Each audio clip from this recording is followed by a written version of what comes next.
Hello students, আজকে আমরা alkyl হ্যালাইডস and aryl হ্যালাইডস এক ক্লাসে শেষ করব। অনেক ছোট ক্লাস হবে, 1.5 ঘন্টার মতো লাগবে। ঠিক আছে, সো মেইনলি আজকে আমরা কি করব, অ্যালকাইল হ্যালাইড অ্যারাইল হ্যালাইডের প্রস্তুতি দেখব। এছাড়াও অনেক ইম্পর্টেন্ট একটা বিক্রিয়া ডায়াজোনিয়াম ক্লোরাইডের যত বিক্রিয়া আছে এগুলি দেখব, এবং লাস্ট বাট নট লিস্ট ক্লোরোফর্মের সংরক্ষণ এবং ক্লোরোফর্মের সংশোধন বা বিশোধন ওইটা দেখব। সো চলো শুরু করি আজকে আমাদের ক্লাসটা। ওকে, ঠিক আছে। অ্যালকাইল হ্যালাইডস কাদের বলে ভাই? অ্যালকাইল হ্যালাইডস কারা? অ্যালকাইল হ্যালাইডস হলো আর এবং সাথে কি থাকে এক্স। এখানে এক্স আমাদের কি থাকে? হ্যালোজেন না? হ্যালোজেন, এদেরকে আমরা কি বলি? অ্যালকাইল হ্যালাইডস, তাই তো? ক্লোরিন থাকতে পারে, ফ্লোরিন থাকতে পারে, ব্রোমিন থাকতে পারে, আয়োডিন থাকতে পারে, এদেরকে আমরা কি বলি? অ্যালকাইল হ্যালাইডস। আর অ্যারাইল হ্যালাইড কারা? বেসিক্যালি বেনজিন রিং এর সাথে বা অ্যারোমেটিক যৌগের সাথে যদি হ্যালোজেন থাকে তখন এটার আমরা কি বলি? Aryl halide. এটার আমরা বলি অ্যারাইল হ্যালাইড। ঠিক আছে, আচ্ছা। এখন আমরা অ্যালকিন থেকে কিভাবে অ্যালকাইল হ্যালাইড প্রস্তুত করতে পারি আমরা তো জানি যে কি হয়, যে আমাদের একটা অ্যালকিন আছে CH3 CH double bond CH2। So এর সাথে আমরা কি করতাম? HCl যোগ করে দিতাম। HCl যোগ করলে কি হইতো আমাদের? এই ডাবল বন্ড ভাঙা যেত, যেহেতু পাই বন্ড ভাঙা যেত, পাই বন্ড ভাঙা এক জায়গায় হাইড্রোজেন এক জায়গায় ক্লোরিন যুক্ত হইতো। এবং এক্ষেত্রে কোন নীতিটা মানতাম আমরা বলতো? মার্কোনিকভ নীতি। সো মার্কোনিকভ নীতি কি বলতো? যে যেখানে ধনাত্মক মূলক সেখানে যুক্ত হবে যেখানে কি ধনাত্মক মূলক বেশি। সো হাইড্রোজেন সেখানে যুক্ত হবে যেখানে হাইড্রোজেন বেশি। সো এখানে কি হইতো? CH3 CH2 আর একটা হাইড্রোজেন মিলা হয়ে যাবে CH3, আর এখানে যুক্ত হয়ে যাবে আমাদের ক্লোরিন, তাই না? এবং এটা হলো আমাদের মেজর প্রোডাক্ট হইতো, এটা 90% উৎপন্ন হইতো, তাই না? আর এখন এই হাইড্রোজেনটা এই পাশেও যুক্ত হইতে পারে। সো এই পাশে যুক্ত হলে কি হবে? CH3 CH2 CH2 Cl, তাই তো? এবং এটা কয় পার্সেন্ট উৎপন্ন হইতো? 10%, বা এটা হলো আমাদের মাইনর প্রোডাক্ট ছিল, তাই না? আচ্ছা, সো অ্যালকিন থেকে আমরা এভাবে কি করতে পারতাম? উৎপন্ন করতে পারতাম। তবে এছাড়াও আমাদের একটা ছিল হলো অ্যান্টি মার্কোনিকভ নীতি, তাই না? অ্যান্টি মার্কোনিকভ নীতি, এটা হলো মার্কোনিকভ নীতি মানতো। আর অন্যদিকে অ্যান্টি মার্কোনিকভ নীতি কখন মানতো বলতো? অ্যান্টি মার্কোনিকভ নীতি তখন মানতো যখন আমাদের কি হইতো? যে HBr থাকতো আর সাথে থাকতো হলো পারক্সাইড। অনলি দেন এই নীতিটা আমরা মানতাম। তখন কি হইতো? মার্কোনিকভ নীতির উল্টাটা হইতো, যে পজিটিভের জায়গায় আসবে নেগেটিভ, নেগেটিভের জায়গায় যুক্ত হবে হলো পজিটিভ, তাই তো? সো বেসিক্যালি এরকম হইতো CH3 CH double bond CH2, এখানে যদি তুমি HBr পারক্সাইড দাও, তখন কি উৎপন্ন হবে? এখানে যেখানে হাইড্রোজেন বেশি সেখানে হাইড্রোজেন যুক্ত হওয়ার কথা ছিল, বাট কি হবে? উল্টাটা হবে। সো উৎপন্ন হবে এখানে CH3 CH2 CH2Br। ঠিক আছে, সো অ্যান্টি মার্কোনিকভ নীতি আমরা ইউজ করি যখন আমাদের লাগবে হলো 1 ডিগ্রি অ্যালকাইল হ্যালাইড যখন লাগবে তখন আমরা এই যে খারাশ এফেক্ট বা কি বলি? অ্যান্টি মার্কোনিকভ, এটা আমরা খারাশ নীতিও বলি, খারাশ এফেক্ট, তাই না? যখন আমাদের 1 ডিগ্রি অ্যালকাইল হ্যালাইড লাগবে তখন আমরা কি করি? খারাশ এফেক্ট ইউজ করি। ঠিক আছে, এগুলি আমরা জানি, তাই না? হালকা করে যদি একটু মনে করার চেষ্টা করি, CH3 CH double bond CH2, এখানে ধরো তুমি কি দিলা HBr দিয়ে দিলা, HCl দিয়ে দিলা, এরপর তুমি কি করলা? HCl পারক্সাইড দিয়ে দিলা, HCl পারক্সাইড,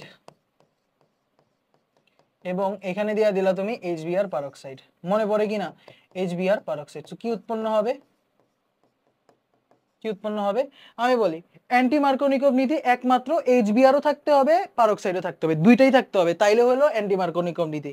নাইলে আমাদের এই সবগুলির ক্ষেত্রে কি হবে? মার্কোনিকভ নীতি। সো দেখি এখানে HBr আছে, পারক্সাইড নাই, সুতরাং এখানে কি হবে? মার্কোনিকভ। এখানে কি হবে? মার্কোনিকভ নীতি অ্যাপ্লাই হবে। সো কি হবে এখানে? বেসিক্যালি CH3 কি হবে? যেখানে হাইড্রোজেন বেশি সেখানে হাইড্রোজেন যুক্ত হয়ে যাবে, basically CH3 CH Br CH3, তাই তো? আচ্ছা, এখানে কি আছে? HCl আছে, সো HBr নাই, সবার আগে CH3 CH Cl CH3 উৎপন্ন হবে। গেল। এবার কথা হলো ভাই, পারক্সাইড যদি HCl এর সাথে থাকে, এক্ষেত্রে আমি কি বলছি? HBr থাকতে হবে এন্ড পারক্সাইড থাকতে হবে, অনলি একটা কেসেই HBrও থাকতে হবে, পারক্সাইডও থাকতে হবে, নাইলে কি আমাদের খারাশ নীতি বা অ্যান্টি মার্কোনিকভ হবে না। বাকি সব ক্ষেত্রে কি মার্কোনিকভ নীতি হবে।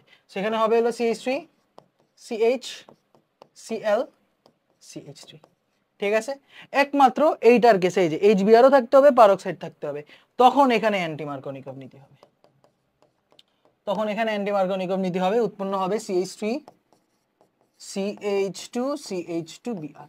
মাথায় রাখতে পারবা, মাথায় রাখতে পারবা। রিক্যাপ হয়ে গেল আমাদের হালকা করে। ওকে, নেক্সট সোয়ার্টজ বিক্রিয়া। সোয়ার্টজ বিক্রিয়া কি করে, যে অন্যান্য অ্যালকাইল হ্যালাইড থেকে অ্যালকাইল ফ্লোরাইডে কনভার্ট করার জন্য এটা ইউজ করি।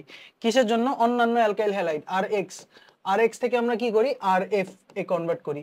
এটার জন্য আমাদের এই বিক্রিয়াটার আমরা বলি হলো সোয়ার্টজ রিঅ্যাকশন। ঠিক আছে, সো এখানে কি করা হয়, এখানে X হলো কে, এখানে ব্রোমিন হইতে পারে, আয়োডিন হইতে পারে, আর ক্লোরিনও হইতে পারে। এদেরকে রিপ্লেস করবো কারে দিয়ে? ফ্লোরাইড দিয়ে। সো এক্ষেত্রে কি ইউজ করা লাগে জানো? এক্ষেত্রে আমাদের ইউজ করা লাগে হলো, হ্যাঁ এক্ষেত্রে আমাদের ইউজ করা লাগে আমাদের খুবই বেসিক একটা জিনিস, হ্যাঁ সেটা হলো অজৈব লবণ ইউজ করি আমরা। কি করি? অজৈব লবণ। সো এই যে অ্যালকাইল হ্যালাইডের সাথে অজৈব লবণ কি হইতে পারে? AgF হইতে পারে, অথবা এরকম হইতে পারে Hg2F2, যে মার্কিউরিক ফ্লোরাইড Hg2F2। সো এই দুটো ইউজ করতে পারো, AgF ইউজ করতে পারো, Hg2F2 ইউজ করতে পারো। আর এই ক্ষেত্রে আমাদের দ্রাবক কি থাকে? এখানে দ্রাবক থাকে হলো আমাদের অ্যাসিটোন। অ্যাসিটোন হলো দ্রাবক থাকে। সো অ্যাসিটোন কি জিনিস? CH3CO CH3, এটার আমরা বলি অ্যাসিটোন, তাই না? CH3CO না লেখা C ডাবল বন্ড লিখে, এই যে C ডাবল বন্ড CH3। ওকে, এটা হলো আমাদের অ্যাসিটোন দ্রাবক। সো এই বিক্রিয়াটাকে আমরা বলি হলো সোয়ার্টজ রিঅ্যাকশন। সিম্পল না? Very simple and very basic. So একটা এক্সাম্পল, এই যে CH3 CH2 Cl আছে, ঠিক আছে, ইথাইল ক্লোরাইডকে তুমি কি যদি দাও AgF এর সাথে বিক্রিয়া দাও ইন অ্যাসিটোন দ্রাবকে যদি বিক্রিয়া দাও, তখন কি উৎপন্ন হবে? এখানে ক্লোরিনের জায়গায় ফ্লোরিন যুক্ত হয়ে যাবে। সো এখানে উৎপন্ন হবে CH3 CH2F, এবং সাথে কি থাকবে? AgCl। এটা নিচে কি? অধক্ষিপ্ত হয়ে যাবে। ঠিক আছে, নিচে কি হয়ে যাবে? অধক্ষিপ্ত হয়ে যাবে। সিম্পল। নেক্সট, অ্যালকোহল থেকে আমরা কিন্তু অ্যালকাইল হ্যালাইড উৎপন্ন করতে পারি। এই বিক্রিয়াটারে আমরা বলি হলো গ্রুভস রিঅ্যাকশন। সো কি হয় বেসিক্যালি, এই যে ROH থাকে, একে যদি তুমি HCl এর সাথে বিক্রিয়া দাও ZnCl2 এর উপস্থিতিতে, কিসের উপস্থিতিতে ভাই? ZnCl2 এর উপস্থিতিতে, তাহলে কি হবে? এই যে Cl এর জায়গায় এসে পড়বে OH এর জায়গায় এসে পড়বে কি? Cl। ঠিক আছে, এটা হলো আমাদের গ্রুভস রিঅ্যাকশন। ঠিক আছে, কি বলি? গ্রুভস রিঅ্যাকশন। এখানে ZnCl2 কি থাকে? অনাদ্র। সো বিক্রিয়াটা কেমনে হয় চলো একটু দেখি। বিক্রিয়াটা এইভাবে হয় যে স্টেপ 1 এখানে প্রোটনেশন হয়। এই যে HCl কি একটা অ্যাসিড। সো অ্যাসিড কি করে? H+ দেয়। এই যে ROH, এখানে দুইটা লোন পেয়ার আছে। সো কি হবে? HCl থেকে H+ টা বের হবে, H+ বের হয়ে এখানে প্রোটনেশন করবে। এই যে H+ কি করবে? অক্সিজেনের থেকে লোন পেয়ার নিবে। লোন পেয়ার নেওয়ার কারণে কি হবে? অক্সিজেন হয়ে যাবে হলো ROH2 ROHH। এখানে কি একটা নিজের লোন পেয়ার দিয়ে দিছে। সো অক্সিজেন কি হয়ে যাবে? এখানে পজিটিভ হয়ে যাবে। অক্সিজেন পজিটিভ হয়ে যাবে। এখন কি ওই স্টেবল হইতে যাবে, কারণ অক্সিজেনের উপর তড়িৎ ঋণাত্মক মৌলের উপর পজিটিভ চার্জ কি মানায় না, শোভা পায় না। সেখানে কি হবে? পানি বের হয়ে যাবে। কার থেকে? ইলেকট্রন নিয়ে। এই যে এই দুইটা ইলেকট্রন নিয়ে পানি বের হয়ে যাবে। এই দুইটা ইলেকট্রন নিয়ে যদি পানি বের হয়ে যায়, উৎপন্ন হবে আমাদের কার্বোক্যাটায়ন। উৎপন্ন কি হবে ভাই? কার্বোক্যাটায়ন উৎপন্ন হবে, এবং এখানে পানি বের হয়ে যাবে। সো এই যে কার্বোক্যাটায়ন উৎপন্ন হইলো, এন্ড স্টেপ 2 হলো আমাদের কার্বোক্যাটায়নে কে আক্রমণ করবে? এই Cl- আক্রমণ করবে। সো এই R+ Cl- এর সাথে যুক্ত হয়ে উৎপন্ন করবে RCl। এটা হলো আমাদের গ্রুভ বিক্রিয়া। This is the গ্রুভ reaction. So এক্ষেত্রে দেখো একটা জিনিস, যে কার্বোক্যাটায়ন যেহেতু উৎপন্ন হচ্ছে, সেহেতু কি হইতে পারে? রিঅ্যারেঞ্জ হওয়ার সুযোগ আছে, তাই না? কার্বোক্যাটায়ন যেহেতু উৎপন্ন হয়েছে, রিঅ্যারেঞ্জ হওয়ার সুযোগ আছে, সেখানে রিঅ্যারেঞ্জ হইতে পারবে। ওকে, ফর এক্সাম্পল তোমাকে একটা সিম্পল কোশ্চেন যদি দেই,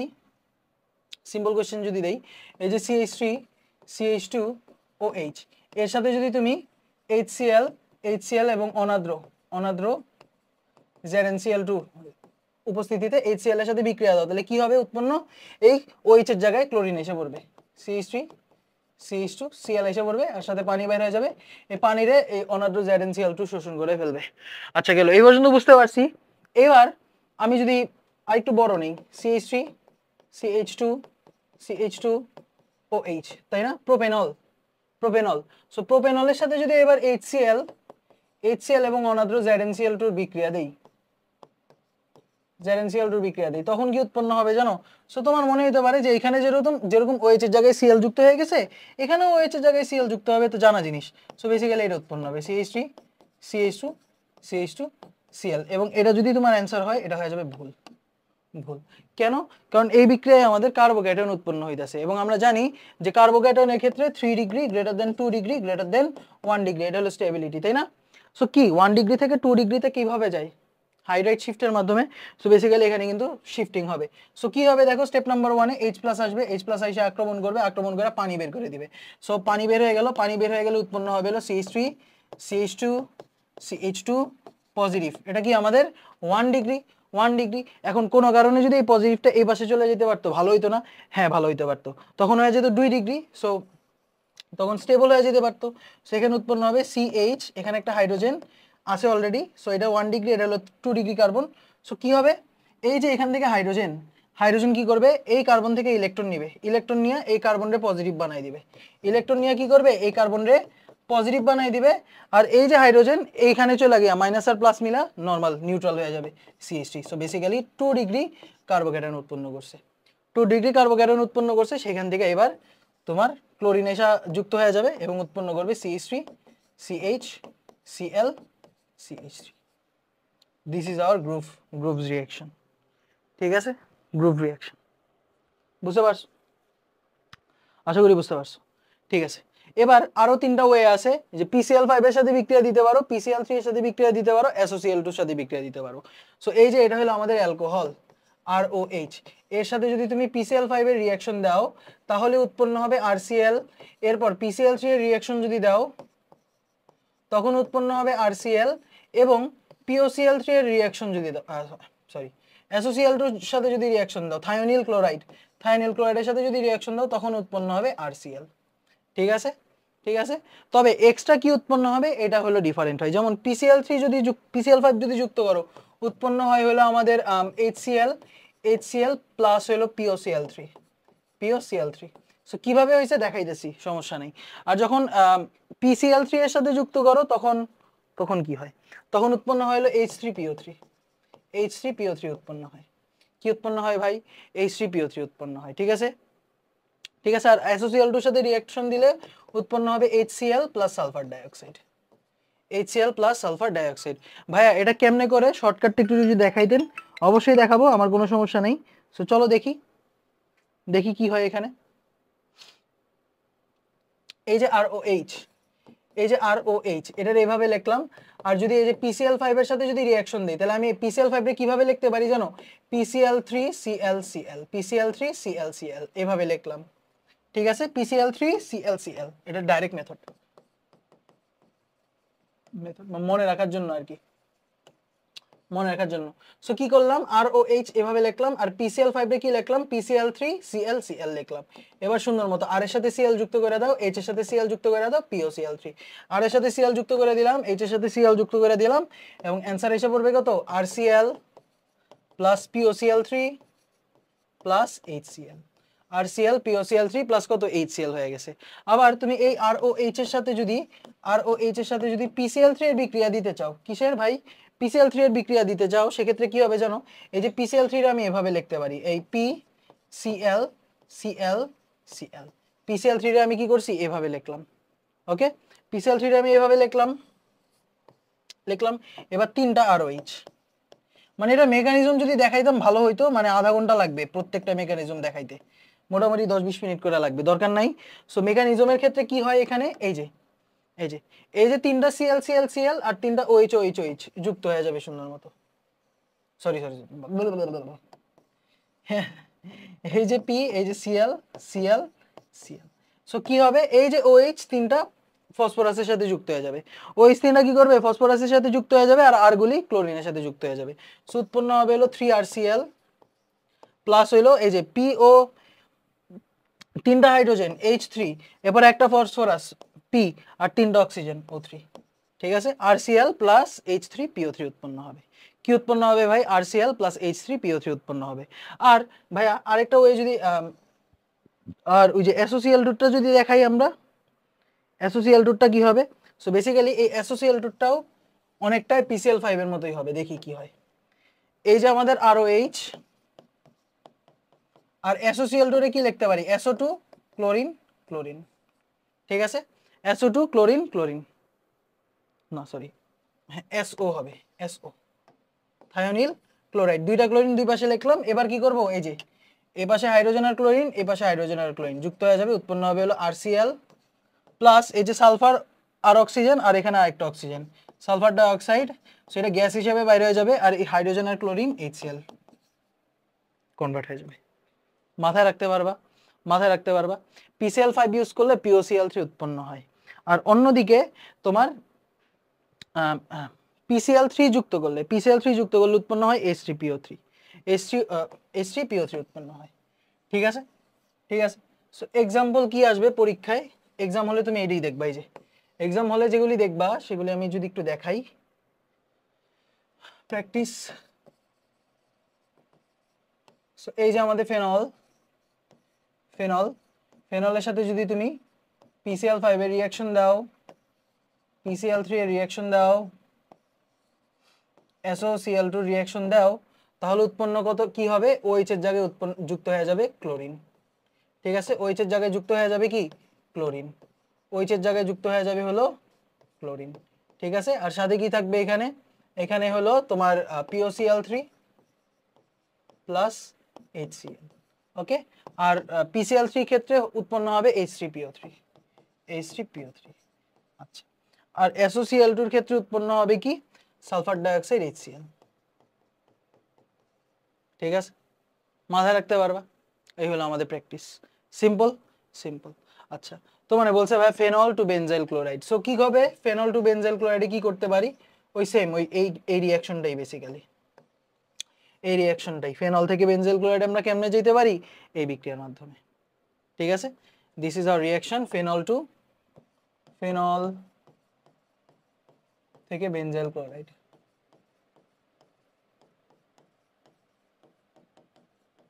ওকে সিম্পল না সিম্পল এগুলি পারবা সেটা ডিলিট করে দিলাম আচ্ছা এবার তোমরা বলছে হ্যালোজেনেশন অফ বেনজিনের হ্যালোজেনেশন থেকে আমরা কি করতে পারি এটা হলো আমাদের অ্যারাইল হ্যালাইডের প্রস্তুতি সো বেনজিন আছে এই যে আমাদের সো বেনজিনের হ্যালোজেনেশন আমরা কেমনে করতাম বলো তো Friedel-craft halogenation exactly so Friedel-craft বিক্রিয়ায় কি থাকতো আমাদের এই যে অ্যানহাইড্রাস AlCl3 থাকতে পারতো অথবা FeCl3 থাকতে পারতো অথবা ZnCl2 থাকতে পারতো তাই না অ্যানহাইড্রাস AlCl3 FeCl3 অথবা ZnCl2 থাকতে পারতো সো এখানে কি থাকতো আমাদের এখানে ফাঁকা অরবিটাল থাকতো এখানে ফাঁকা p এখানে ফাঁকা d এখানে ফাঁকা d অরবিটাল থাকতো এই ফাঁকা অরবিটালগুলিতে ক্লোরিন একটা যুক্ত হয়ে যেত এবং কি হইতো ক্লোরোনিয়াম আয়ন উৎপন্ন হইতো ওই আক্রমণ করতো এবং পরে হাইড্রোজেন বের হয়ে যেত উৎপন্ন হইতো কি Cl তাই তো ফ্রিডেল-ক্রাফট বিক্রিয়া তাই না এটা আমাদের ছিল ফ্রিডেল-ক্রাফট হ্যালোজেনেশন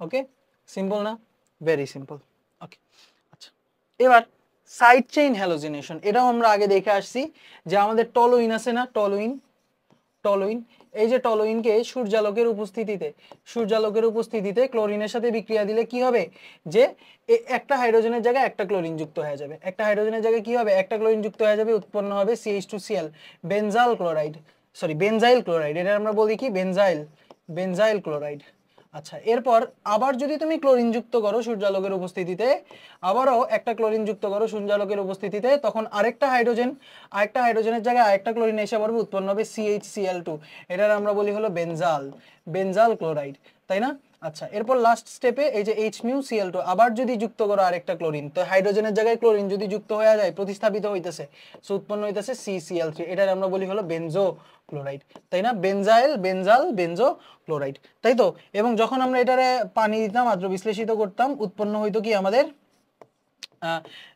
বেনজাইল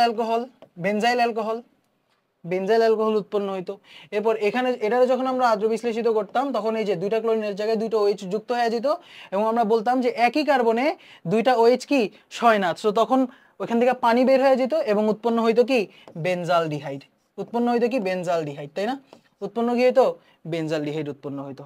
আচ্ছা, আর বেনজো CCl3 থাকলে তখন উৎপন্ন হইতো, পানি যদি যুক্ত করো, আদ্র বিশ্লেষিত করো বেসিক্যালি, তখন উৎপন্ন হইতো যে বেনজোইক অ্যাসিড, তাই না? কি উৎপন্ন হইতো? Benzoic acid. এটা আমরা দেখছি যে টলুইনের সাথে ক্লোরিন যুক্ত করলে সূর্যালোকের উপস্থিতিতে বেনজাইল ক্লোরাইড উৎপন্ন হবে, আরেকবার যুক্ত করলে বেনজাল, আরেকবার যুক্ত করলে কি হইতো? বেনজো। আর আদ্র বিশ্লেষিত করলে এটারে বেনজাইল ক্লোরাইড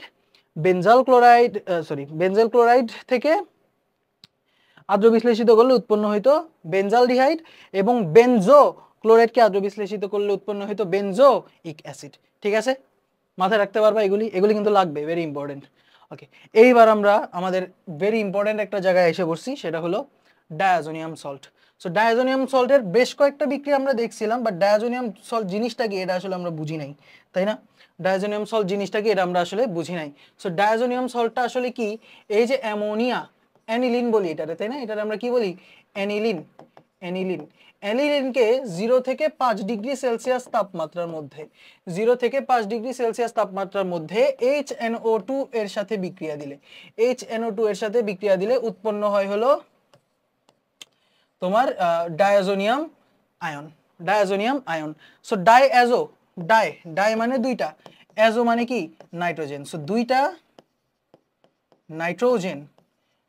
নাইট্রোজেন সমন্বিত যৌগ, এটা হলো আমাদের ডায়াজোনিয়াম সল্ট। সো এটার আমরা বলি বেনজিন ডায়াজোনিয়াম সল্ট, কারণ বেনজিন আছে, বেনজিনের রিং আছে, বেনজিন ডায়াজোনিয়াম সল্ট। এখন কথা হলো HNO2 অ্যাকচুয়ালি আমাদের মানে ল্যাবে রেডিলি অ্যাভেলেবল থাকে না। ল্যাবে কি থাকে না ভাই? রেডিলি অ্যাভেলেবল, মানে তুমি প্যাকেটে করে রাখা HNO2 থাকে না, ঠিক আছে? প্যাকেটে করে আলাদা। সো আমরা কি করতে পারি? টিউব কি বলে এটারে, কন্টেইনারে থাকে না। সো আমাদের এই যে HNO2 তৈরি করা হয় কি দিয়ে? NaNO2 এর লবণ সব যে কোনো ল্যাবে পাবা, কেমিস্ট্রি ল্যাবে, আর সাথে HCl। এই যে NaNO2 আর HCl এর বিক্রিয়ায় উৎপন্ন হয় HNO2, তখন এটা আদ্র বিশ্লেষিত হয়ে এই অ্যানিলিন উৎপন্ন করে অ্যানিলিনিয়াম ক্লোরাইড। কি উৎপন্ন করে ভাই? ডায়াজোনিয়াম সল্ট উৎপন্ন করে, অ্যানিলিনিয়াম ক্লোরাইড আইছে, ডায়াজোনিয়াম সল্ট উৎপন্ন করে। ঠিক আছে, মাথায় রাখতে পারবা, বিক্রিয়াটা দেখাইলে ভালো লাগতো। সো বেসিক্যালি কি হয় আমি যদি বলি তোমারে, যে এই যে NaNO2 HCl এর সাথে বিক্রিয়া করে, HCl এর সাথে বিক্রিয়া করলে কি উৎপন্ন হবে ভাই? HNO2 উৎপন্ন হবে, তাই না? এদের দুইজনের বিক্রিয়া উৎপন্ন হয় কি? HNO2। এখন কথা হলো দ্রবণে কি আছে? দ্রবণে HCl এর আধিক্য আছে, দ্রবণটা যেহেতু অ্যাসিডিক, HCl এর কি আছে? আধিক্য আছে। HCl শক্তিশালী অ্যাসিড, HNO2 কি? HCl এর তুলনায় কম শক্তিশালী অ্যাসিড। তো কি হবে? এই যে HCl যুক্ত হবে হলো তোমার HNO2 এর সাথে। সো HCl অ্যাসিড হিসাবে কাজ করবে, H+ দিবে, এবং NO2 এটারে HONO হিসাবে লিখতে পারো। এই HONO হিসাবে থাকবে, ওই কি করবে? OH- দিবে। ওই কি দিবে? OH- দিবে। সো H+ OH- দেওয়ার কারণে এখানে উৎপন্ন হবে পানি, আর সাথে থাকবে কি? NO+ প্লাস Cl-, NO+ কি থাকবে? Cl-, এবং এটারে আমরা বলি নাইট্রোসোনিয়াম আয়ন।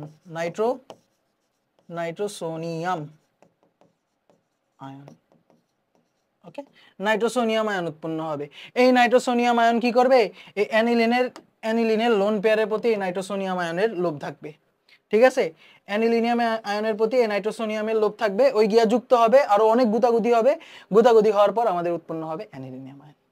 ঠিক আছে, এই যে একটা নাইট্রোজেন ছিল, এগিয়া এর সাথে এই লোন পেয়ারের প্রতি টান লাগা, এই লোন পেয়ারের প্রতি টান লাগা যুক্ত হয়ে গেছে, দুইটা নাইট্রোজেন হয়ে গেছে, এবং উৎপন্ন হয়েছে কি? অ্যানিলিনিয়াম আয়ন। কি উৎপন্ন হয়েছে? অ্যানিলিনিয়াম আয়ন। সো যেহেতু বেনজিন আসে, এটার আমরা বলি বেনজিন। অ্যানিলিনিয়াম কেন বলতেছেন? Diazonium benzene diazonium salt. So এটা ক্লোরাইড বলতে পারো। সো যেহেতু আমাদের দ্রবণে ক্লোরিন পড়েছিল, সো ডায়াজোনিয়াম ক্লোরাইড হবে। সিম্পল। এটা হলো আমাদের বেনজিন ডায়াজোনিয়াম আয়ন। এই যে এটা নাইট্রোসোনিয়াম আয়ন কি করে? এটা গিয়া নাইট্রোজেনের অ্যামিনো এর লোন পেয়ারকে আক্রমণ করে।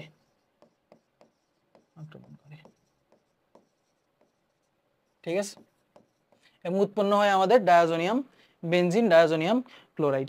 এখন কথা হলো যে এই যে ডায়াজোনিয়াম ক্লোরাইড যে কোনো মুহূর্তে নাইট্রোজেন হিসাবে বাইর হয়ে যেতে পারে।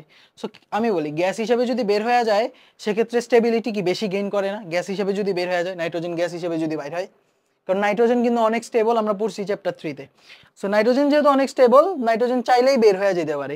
সো আমার কথা হইলো ওর অনেক ইচ্ছা আছে নাইট্রোজেন বের হয়ে যাওয়ার, বাট আমি ওরে ধইরা রাখতেছি, আটকায় রাখতেছি। কেন কি দিয়ে আটকায় রাখতেছি? এই যে তাপমাত্রাটা কম রাখা।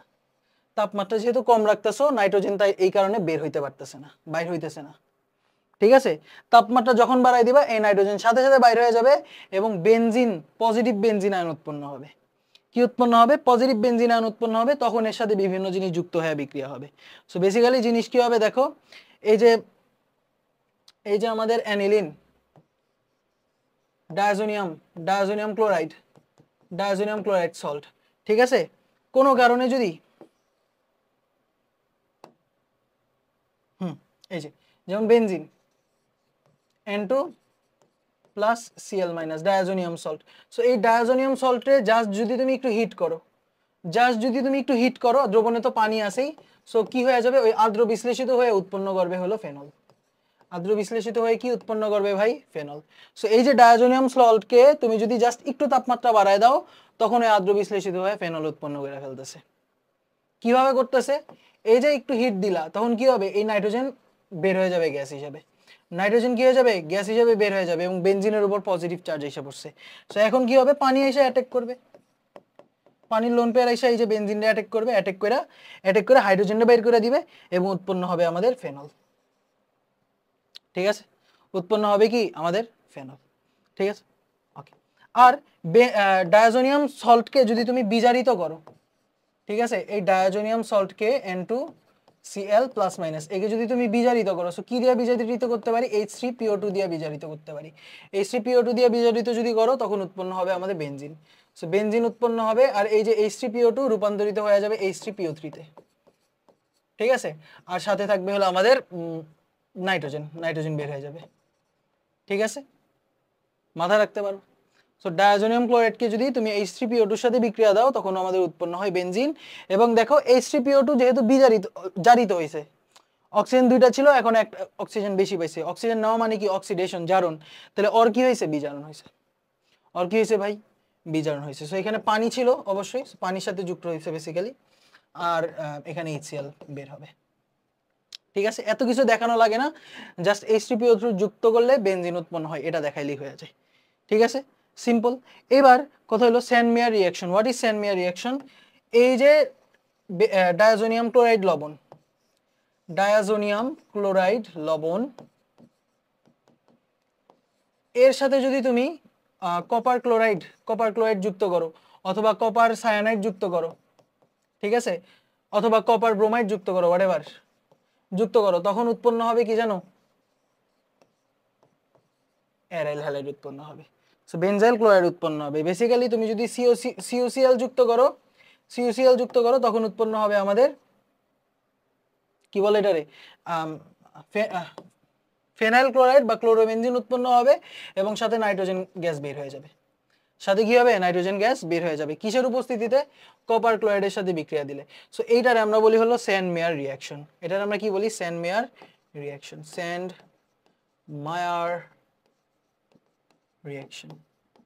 ঠিক আছে, স্যান্ড-মেয়ার রিঅ্যাকশনে কি হয়? কপার ক্লোরাইড যুক্ত করতে পারো, কপার ব্রোমাইড যুক্ত করতে পারো, কপার আয়োডাইড যুক্ত করতে পারো, কপার সায়ানাইড যুক্ত করতে পারো। ঠিক আছে, কপার সায়ানাইড যুক্ত করতে পারো। উৎপন্ন কি হবে? এই যে সায়ানোবেনজিন উৎপন্ন হবে, আর ব্রোমিন যুক্ত করলে ব্রোমোবেনজিন উৎপন্ন হবে। ঠিক আছে, এখন স্যান্ড-মেয়ার রিঅ্যাকশন আর গ্যাটারম্যান রিঅ্যাকশন একটু কাছাকাছি বিক্রিয়া, বাট একটাই ডিফারেন্স, সেটা হলো যে গ্যাটারম্যান রিঅ্যাকশনে লবণ ব্যবহার না করে সরাসরি ধাতু ব্যবহার করা হয়। ঠিক আছে, লবণ ব্যবহার না করে কি করা হয় জানো? সরাসরি ধাতু ব্যবহার করা হয়। এই যে গ্যাটারম্যানের ক্ষেত্রে লবণ ব্যবহার না করে উৎপন্ন হবে হলো এই যে কপার থাকবে, সাথে HCl থাকবে। যে কপার HCl এর সাথে বিক্রিয়া করে কপার ক্লোরাইড উৎপন্ন করবে, দেন বিক্রিয়া হয়ে যাবে। সো এই ক্ষেত্রে উৎপন্ন হবে আমাদের ক্লোরোবেনজিন উৎপন্ন হবে। আর এখানে এই যে নাইট্রোজেন তো বের হওয়ার জন্য মুখায় আছে, নাইট্রোজেন বের হয়ে যাবে। এবার তুমি এই যে কপার প্লাস HBr এর বিক্রিয়া দাও, তখন উৎপন্ন হবে কি? ব্রোমোবেনজিন। তবে একটা সমস্যা আছে, সেটা হলো যে কপার প্লাস HCN এটা করতে পারবে না। স্যান্ড-মেয়ারের ক্ষেত্রে আমরা সায়ানোবেনজিন উৎপন্ন করতে পারি না। স্যান্ড-মেয়ার বিক্রিয়ায় সায়ানোবেনজিন উৎপন্ন হয় না। গ্যাটারম্যান। ঠিক আছে, গ্যাটারম্যান রিঅ্যাকশন। ঠিক আছে, গ্যাটারম্যান রিঅ্যাকশনে সরাসরি ধাতুর সাথে অ্যাসিডের বিক্রিয়া করে বিক্রিয়াটা দেওয়া হয়। ঠিক আছে, এই যে নাইট্রোজেন, নাইট্রোজেন বের হয়ে যাবে। ওকে, আর গ্যাটারম্যান বিক্রিয়ায় সায়ানোবেনজিন উৎপন্ন করা যায় না। গেল, এ পর্যন্ত গেল। এবার আমরা এটা কি ছিল কোশ্চেন? ডায়াজোনিয়াম থেকে ফেনল, আচ্ছা প্যারা। এবার পটাশিয়াম আয়োডাইড এবং HbF4 এর সাথে রিঅ্যাকশন। সো এইবারও ওই সেম যাই ভাই, পটাশিয়াম আয়োডাইডের সাথে যদি বিক্রিয়া দাও, এই যে N2Cl এর N2+Cl- কে পটাশিয়াম আয়োডাইডের সাথে বিক্রিয়া দিলে কি উৎপন্ন হবে? সাথে হিটিং করতে হয়। ঠিক আছে, হিটিং না করলে হবে না, হিটিং করলে উৎপন্ন হবে আমাদের আয়োডোবেনজিন। আয়োডোবেনজিন উৎপন্ন হবে, নাইট্রোজেন বের হয়ে গেল আর পটাশিয়াম ক্লোরাইড। ঠিক আছে, আয়োডোবেনজিন উৎপন্ন হয়। আবার এদিকে যদি তুমি ডায়াজোনিয়াম ক্লোরাইডের সাথে বেনজিন ডায়াজোনিয়াম ক্লোরাইডের সাথে HbF4 এর বিক্রিয়া দাও। ঠিক আছে, আচ্ছা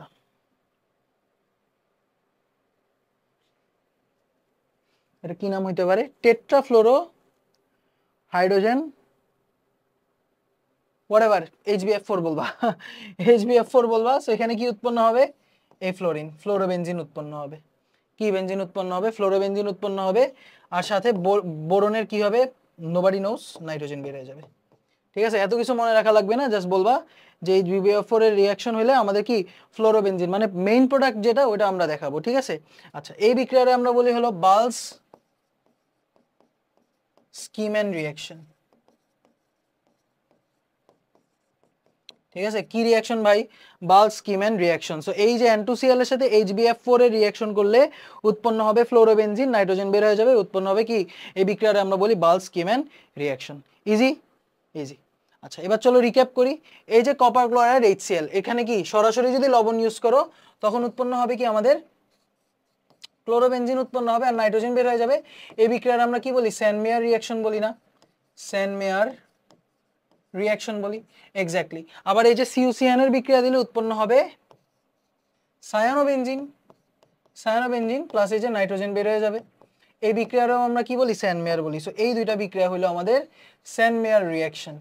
কি রিঅ্যাকশন ভাই? স্যানমেয়ার রিঅ্যাকশন। আচ্ছা, আর সিউ সরাসরি ধাতু প্লাস HCl যদি ইউজ করি তখনও আসলে একই উৎপাদ উৎপন্ন হবে, যে ক্লোরোবেনজিন উৎপন্ন হবে, নাইট্রোজেন বের হয়ে যাবে।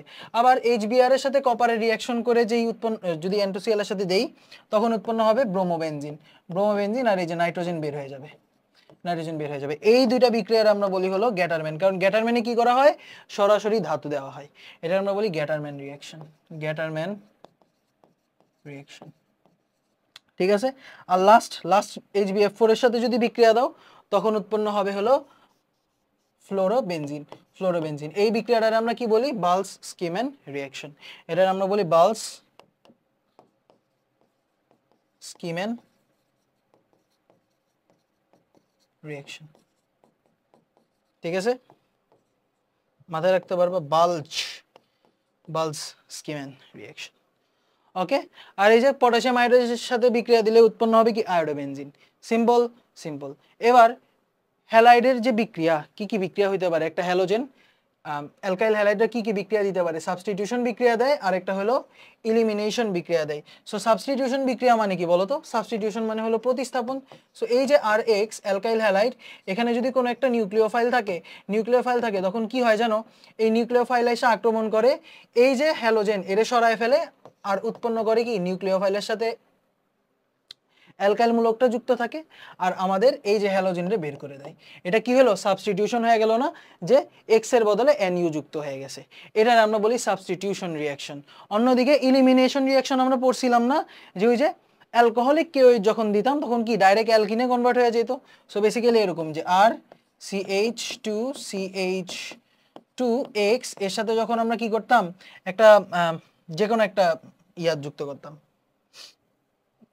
অ্যালকোহলিককে ওই যখন যুক্ত করতাম তখন আমাদের কি উৎপন্ন হইতো? তখন আমাদের এখান থেকে একটা, এই যে এটা হলো আমাদের কার্যকরী মূলক, এটা হলো আলফা কার্বন, এটা হলো beta carbon. So beta carbon থেকে হাইড্রোজেন চলে যেত আর এই এক্সটা বের হয়ে যেত এবং এই আলফা আর বিটার মধ্যে ডাবল বন্ড ক্রিয়েট হয়ে যেত। সো উৎপন্ন হইতো RCH double bond CH2 plus কত? KX প্লাস উৎপন্ন হইতো KX। এটা হলো আমাদের ইলিমিনেশন রিঅ্যাকশন।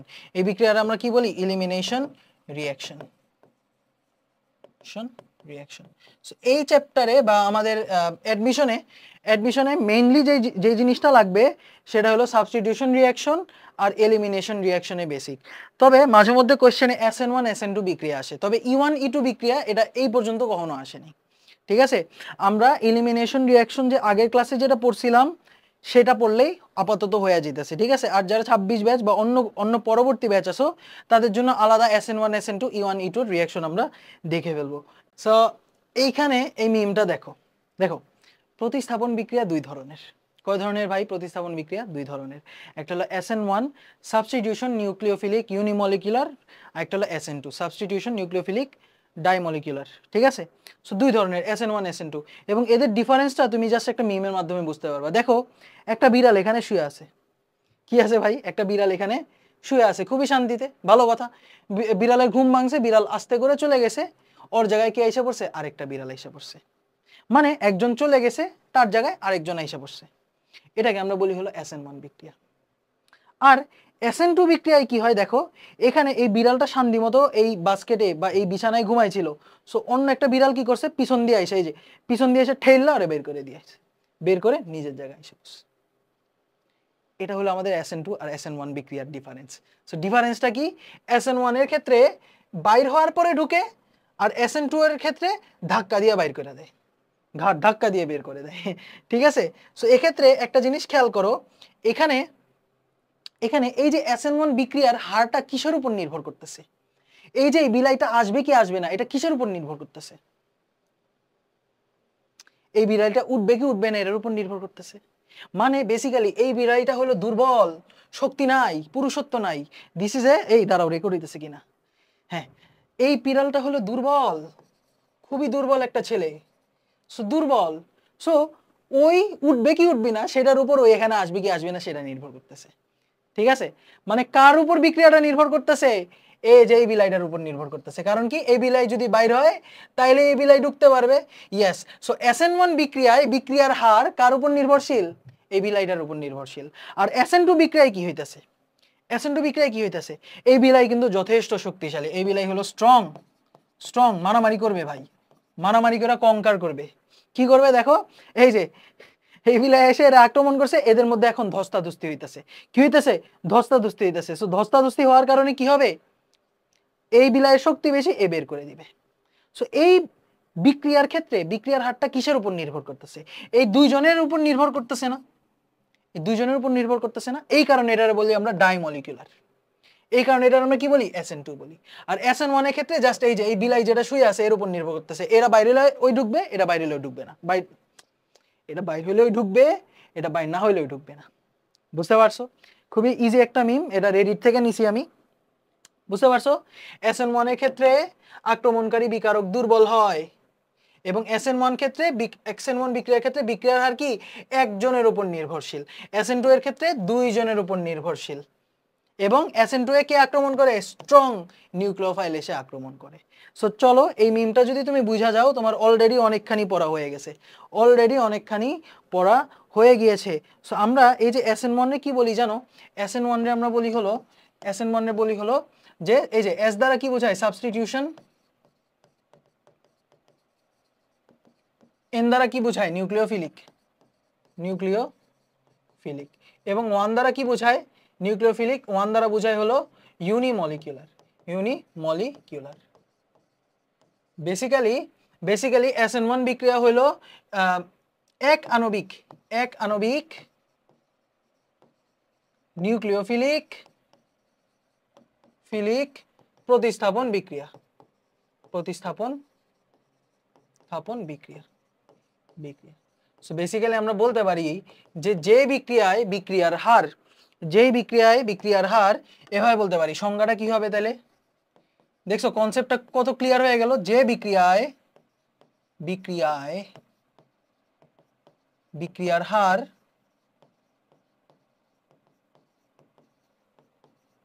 একটি অণুর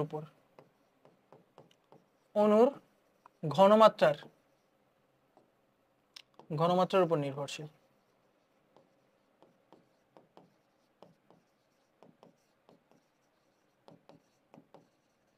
এটার আমরা বলি হলো SN1 বিক্রিয়া।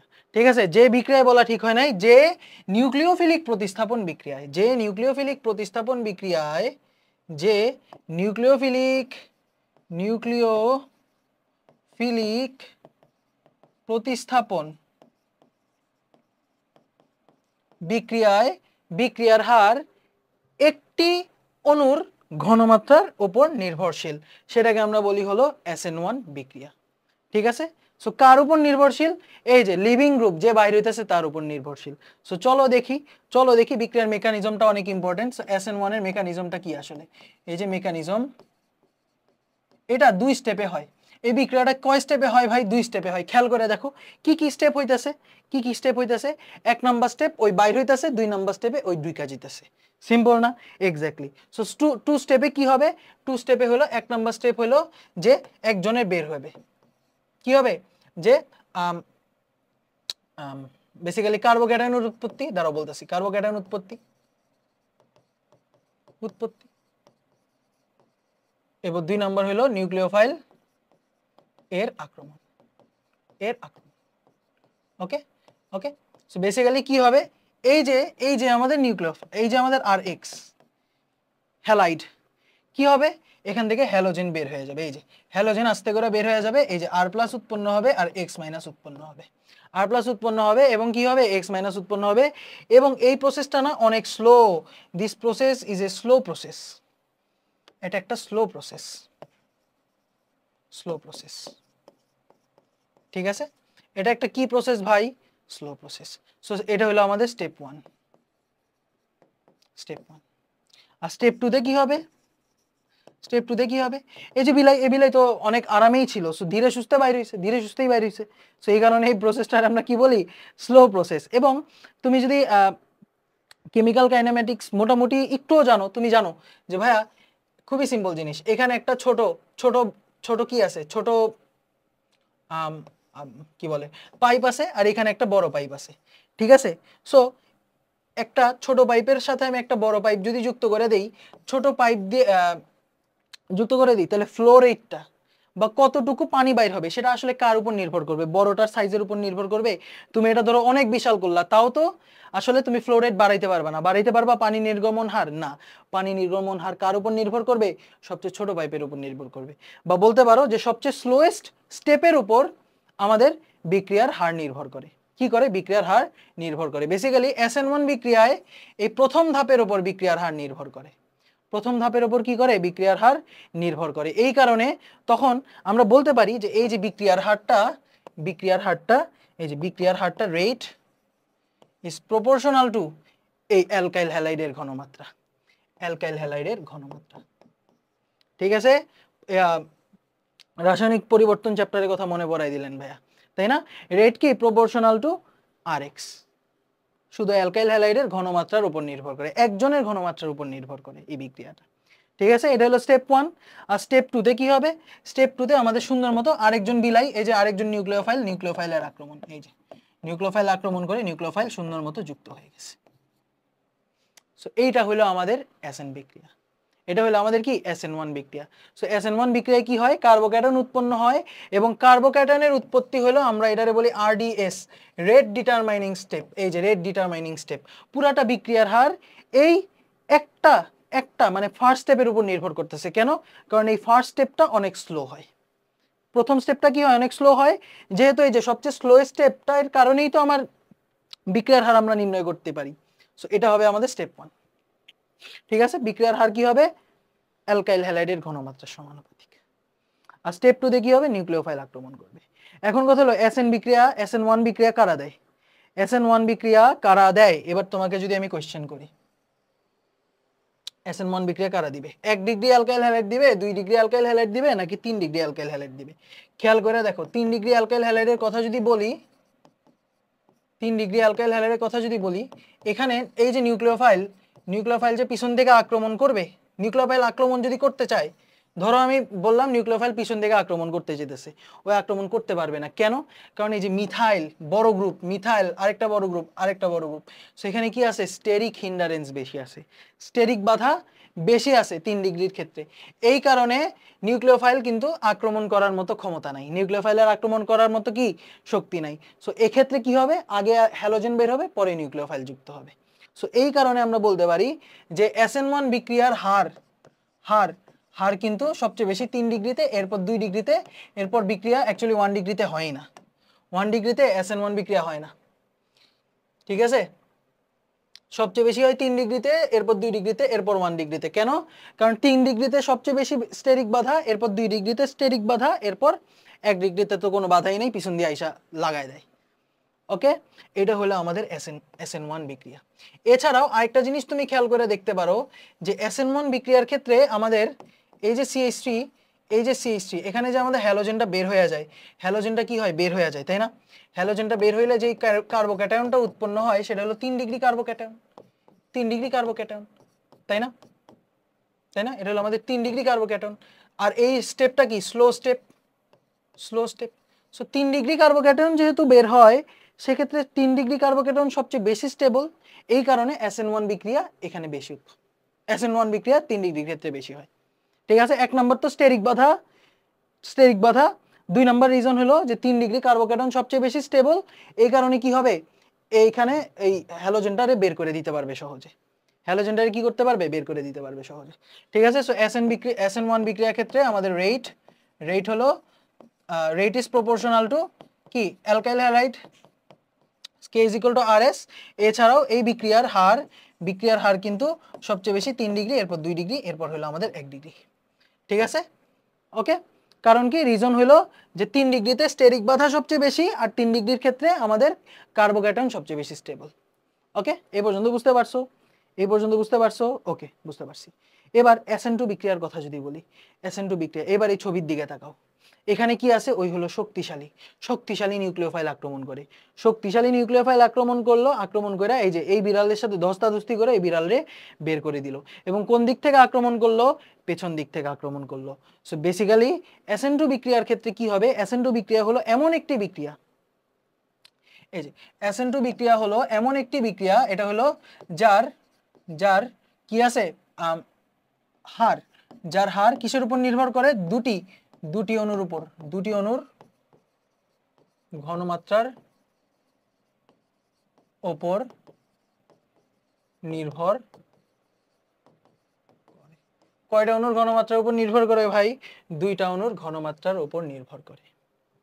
কয়টা অণুর ঘনমাত্রার উপর নির্ভর করে, 2টা অণুর ঘনমাত্রার উপর নির্ভর করে। সো SN2 বিক্রিয়া হলো এমন একটি বিক্রিয়া যে বিক্রিয়ার হার 2টি অণুর ঘনমাত্রার উপর নির্ভর করে, এবং এই বিক্রিয়াটা কয় স্টেপ রিঅ্যাকশন, একটু ঠান্ডা মাথায় বলো তো। এটা দেখা কি মনে হইতেছে 1 স্টেপ না, ও এসে আক্রমণ করতেছে, ধস্তাধস্তি করে বাইরে রয়ে দিতেছে। সো এটা হলো 1 স্টেপ রিঅ্যাকশন, ঠিক আছে। সো এটাই একটু এলোমেলো লাগে অনেকের কাছে, যে SN1 হলো 1 স্টেপ রিঅ্যাকশন, সরি SN1 হলো 2 স্টেপের রিঅ্যাকশন, আর SN2 হলো 1 স্টেপের রিঅ্যাকশন, ঠিক আছে। আচ্ছা, সো বেসিক্যালি কি হয় এই বিক্রিয়ায়, SN2 বিক্রিয়ায় আমরা কি বলি, যে ডাইমলিকুলার নিউক্লিওফিলিক সাবস্টিটিউশন,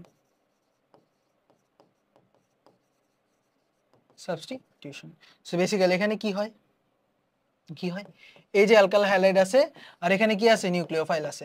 নিউক্লিওফাইল যথেষ্ট শক্তিশালী, এবং এখানে স্টেরিক বাধাটাও কম। কি কম ভাইয়া, বাধা কম, ঠিক আছে, বাধা কম, বলতে পারো 1 ডিগ্রি আছে, 1 ডিগ্রির ক্ষেত্রে বাধা কম, স্টেরিক বাধা কম, আর ওই হলো শক্তিশালী নিউক্লিওফাইল। সো শক্তিশালী নিউক্লিওফাইল কি করবে, এই যে পিছন দিয়ে আক্রমণ করবে, এবং পিছন দিয়ে আক্রমণ করার সময় ধস্তাধস্তি কিভাবে করবে, যে একদিক থেকে তোমার একদিক থেকে তোমার নিউক্লিওফাইল আসতেছে, এবং আরেক দিক থেকে তোমার এই যে হ্যালোজেনরে লাথি মেরে বের করে দিতেছে, হ্যালোজেনরে কি করতেছে, লাথি মেরে বের করে দিতেছে। সো এখানে হবে ডেল্টা মাইনাস, এখানে ডেল্টা মাইনাস, এখানে উৎপন্ন হবে ডেল্টা প্লাস, এবং এটার আমরা বলি হলো অবস্থান্তর অবস্থা, এটা আমরা বলি ট্রানজিশন স্টেট,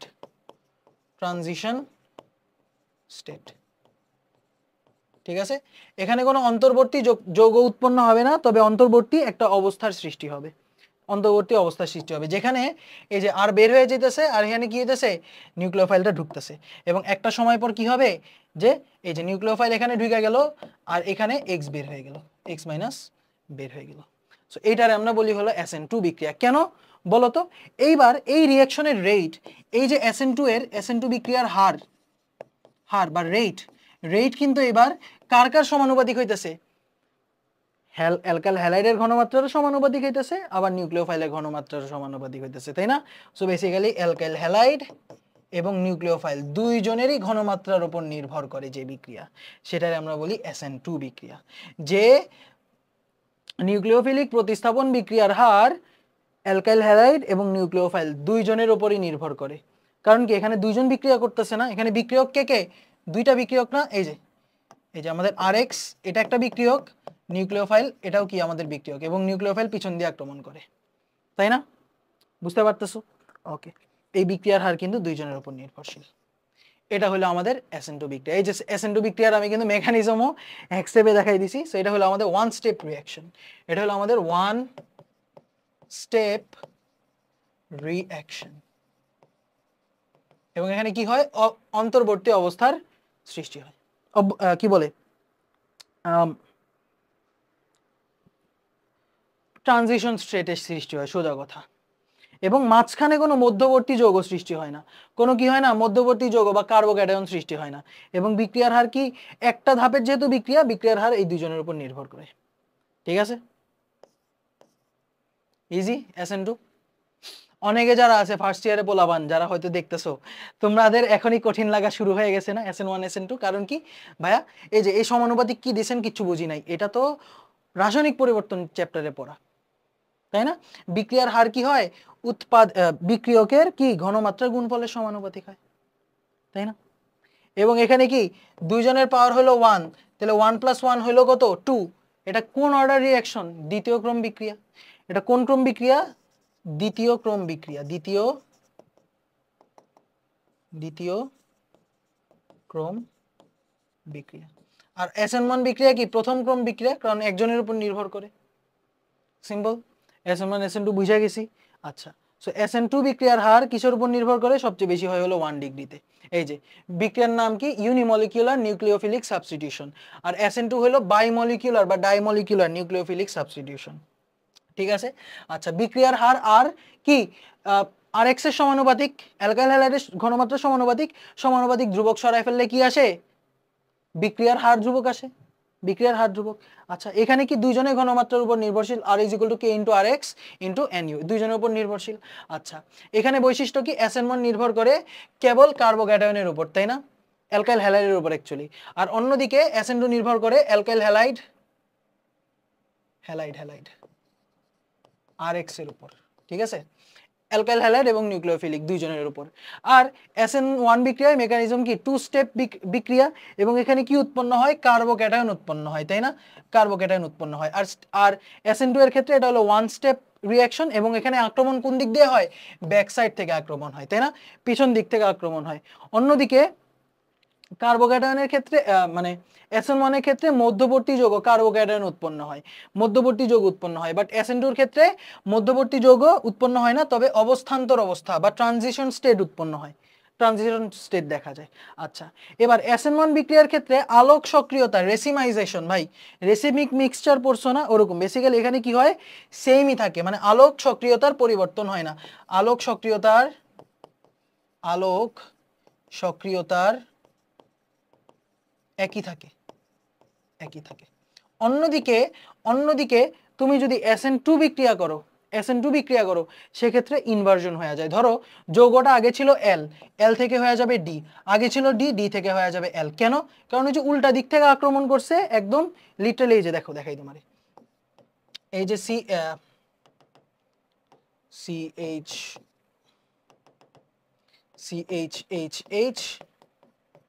এই যে হ্যালোজেন, এবার আক্রমণ করবে নিউক্লিওফাইল। সো নিউক্লিওফাইল কি করে? উল্টা দিক থেকে আক্রমণ করে। উল্টা দিক থেকে আক্রমণ করলে কি হয়? উল্টা দিক থেকে আক্রমণ করলে এই যে এখানে নিউক্লিওফাইল আক্রমণ করবে পিছন দিক থেকে। এই যে হাইড্রোজেন, এদিক দিয়ে হ্যালোজেন বের হয়ে যেতেছে আমার, ডেল্টা মাইনাস, এবং একটা সময় কি হবে? এই হ্যালোজেন বের হয়ে যাবে। হ্যালোজেন বের হয়ে গেলে এই যে নিউক্লিওফাইল উল্টা দিক থেকে যুক্ত হইতেছে, এবং এখানে ছাতার মতো বাঁকায় যাবে। এই যে আগে এরকম ছিল, এখন কি হয়ে যাবে? ছাতার মতো বাঁকায় যাবে। ছাতার মতো বাগায় যাবে এবং যৌগের আলোক সক্রিয়তা যদি আগে ডি থাকে এখন হয়ে যাবে এল। কারণ কি আমাদের নিউক্লিওফাইলের অবস্থান চেঞ্জ হয়ে গেছে, এই যে প্রতিস্থাপকের অবস্থান চেঞ্জ হয়ে গেছে। প্রতিস্থাপকের অবস্থান চেঞ্জ হয়ে গেলে কি হয়ে যাবে, আমাদের ডি থাকলে এল হয়ে যাবে, এল থাকলে ডি হয়ে যাবে। তবে এটা একমাত্র আলোক সক্রিয় যৌগের ক্ষেত্রে, এটা যেমন আলোক সক্রিয় না, এটা কি না আলোক সক্রিয় না, কেন? কারণ কি কাইরাল কার্বন নাই। সো কাইরাল কার্বন যুক্ত যৌগের ক্ষেত্রে তখন কি হয়ে যায়, ইনভার্সন হয়ে যায়। তখন কি হয়ে যায় ভাই, ইনভার্সন হয়ে যায়। এবং এই ইনভার্সনটা আমরা কি বলি, Walden inversion. Walden inversion. So কেউ যদি জিজ্ঞাসা করে ভাইয়া এই যে ওয়ালডেন ইনভার্সন কাকে বলে, ওয়ালডেন ইনভার্সন কাকে বলে, এটা হলো 2 মার্কের জন্য আসতে পারে। সো কি হবে, SN2 বিক্রিয়ায় আক্রমণকারী বিকারক নিউক্লিওফাইল পিছন দিক থেকে বা বিপরীত দিক থেকে আক্রমণ করে, ফলে ফলে আলোক সক্রিয় যৌগ আগে ডি থাকলে পরে এল হয় এবং আগে এল থাকলে পরে ডি হয়ে যায়। অর্থাৎ তার আলোক সক্রিয়তা উল্টায় যায়। আলোক সক্রিয়তা কি হয়ে যায়, উল্টায় যায়।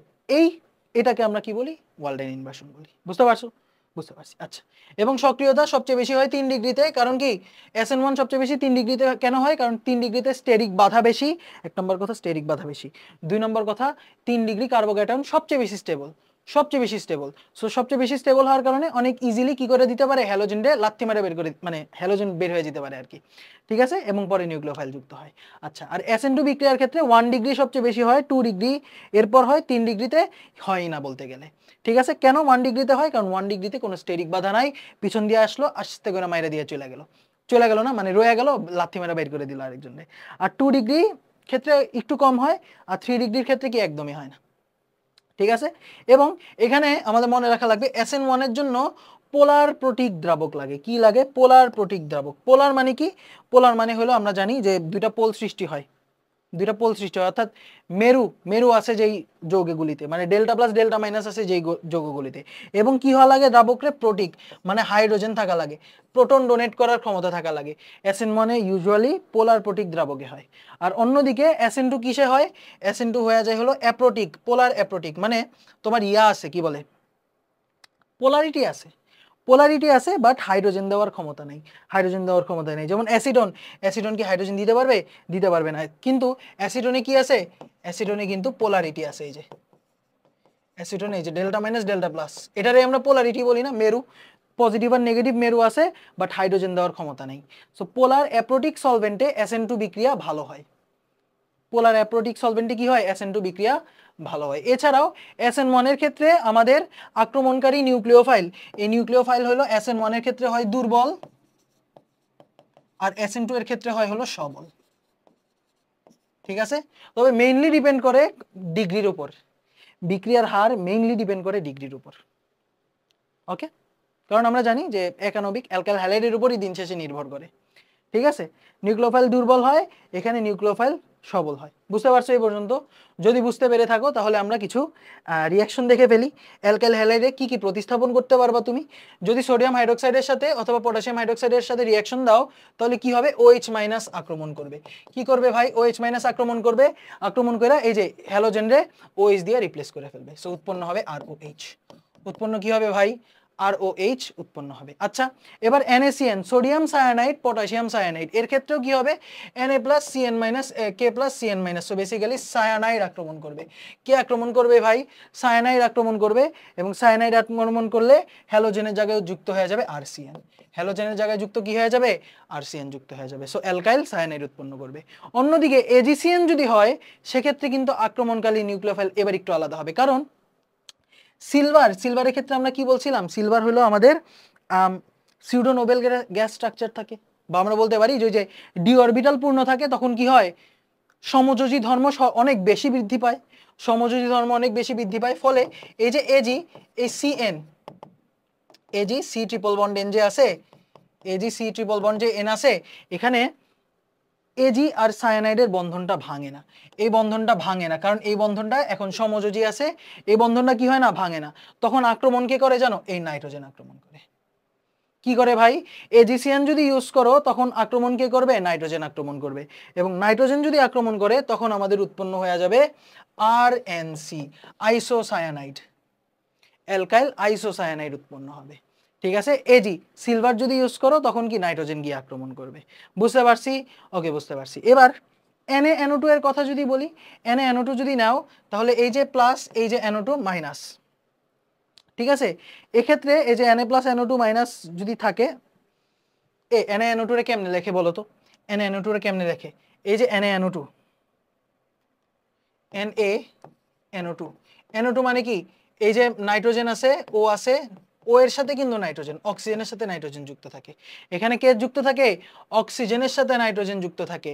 ফলে এখানে আমরা যেটা দেখব যে এই যে সোডিয়াম প্লাস ও মাইনাস যদি থাকে তাহলে আক্রমণ করবে হলো তোমার ONO।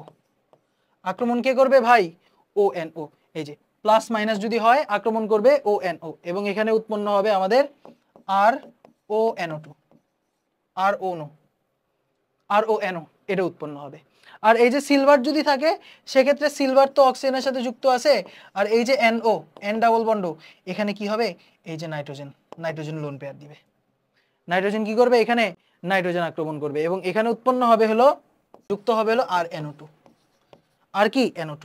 মানে এবার অ্যালকাইল হ্যালাইডের সাথে নাইট্রোজেন যুক্ত হবে, অ্যালকাইল হ্যালাইডের সাথে কি যুক্ত হবে? নাইট্রোজেন যুক্ত হবে। আর NaNO2 যদি ইউজ করো তাহলে অ্যালকাইল হ্যালাইডের সাথে অক্সিজেন পার্টটা যুক্ত হবে। ঠিক আছে, বুঝতে পারছো? বুঝতে পারছি। এবার অ্যালকাইল হ্যালাইডের সাথে গ্রিগনার্ড বিকারকের রিঅ্যাকশন যদি দাও, গ্রিগনার্ড বিকারক ভাঙে কেমনে? A মাইনাস প্লাস, তাই না? Mg প্লাস আর R মাইনাস হিসেবে ভাঙে। সো আক্রমণকারী নিউক্লিওফাইল কে হবে? R মাইনাস হবে। আক্রমণকারী নিউক্লিওফাইল কে হবে? R মাইনাস হবে। এই R মাইনাস কি করবে? হ্যালোজেনকে সরায় ফেলবে, এবং বিক্রিয়ায় উৎপন্ন হবে আমাদের হ্যালোজেন, অ্যালকেন উৎপন্ন হবে। ঠিক আছে, আচ্ছা গেল। এবার সোডিয়াম কার্বক্সিলেট, এই কার্বক্সিলেট আয়ন, এই যে carboxylate ion O minus Na plus হিসেবে ভাঙবে। আবার এখানেও এজির ক্ষেত্রে, এবার এজির ক্ষেত্রেও কি হবে? প্লাস মাইনাস RCO মাইনাস হিসেবে ভাঙবে। কি হিসেবে ভাঙবে ভাই? RCO মাইনাস হিসেবে ভাঙবে। সো এখানে আক্রমণকারী নিউক্লিওফাইল হয়ে যাবে RCOO মাইনাস। RCO মাইনাস এসে আক্রমণ করবে, আক্রমণ করে এই যে পিছন দিয়ে আক্রমণ করবে, পিছন দিয়ে আক্রমণ করে আইসা এই হ্যালোজেনকে বের করে দিবে। সো উৎপন্ন হবে কি? এই যে RCOO মাইনাসের সাথে যুক্ত হয়ে যাবে এই আরটা, R প্লাস। সো উৎপন্ন হবে কি আমাদের? এখানে উৎপন্ন হইতেছে আমাদের এস্টার, উৎপন্ন হইতেছে কি? এস্টার। বুঝতে পারছো? মাথায় রাখতে পারবা, এগুলি রিয়াকশন না করলে আসলে বুঝবো না আমরা। চলো রিয়াকশন করি কয়েকখানা রিয়াকশন সলভ করি। সো একটা কোয়েশ্চেন দিলাম তোমাকে যে আমাদের কি আছে এখানে, দেখো CH3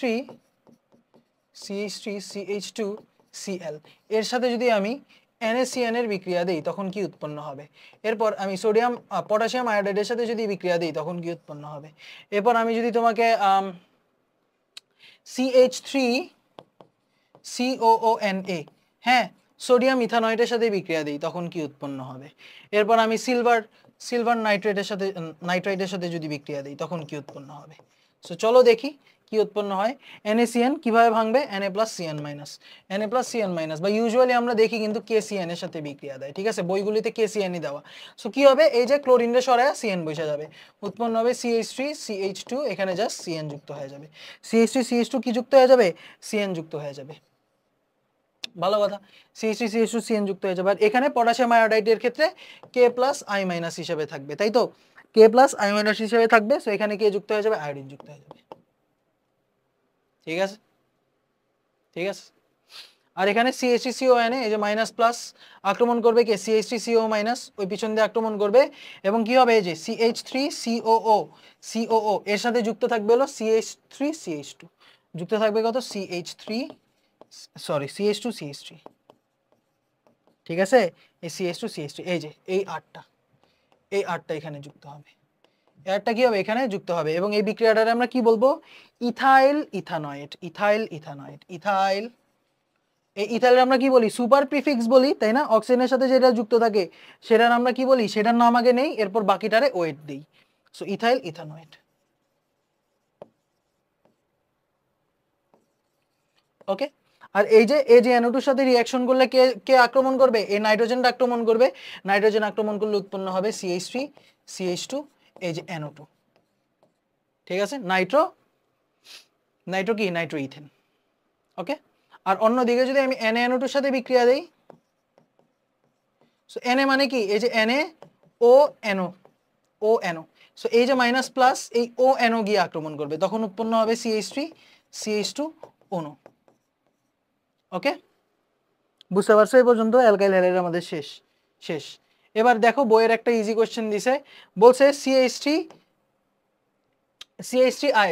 আইড। তাহলে আমাদের অ্যালকাইল হ্যালাইডের সাথে ম্যাগনেসিয়াম ধাতু শুষ্ক ইথারে বিক্রিয়া দিলে কি উৎপন্ন হয় বলো তো? গ্রিগনার্ড বিকারক উৎপন্ন হয় না? আমাদের মনে আছে অ্যালকাইল হ্যালাইডের রিঅ্যাকশন গ্রিগনার্ড রিএজেন্ট আমরা পড়ছিলাম, তাই না? গ্রিগনার্ড রিএজেন্ট আমরা পড়েছিলাম যে এই যে অ্যালকাইল হ্যালাইডের সাথে যখন আমরা সোডিয়াম ড্রাই ইথার দেই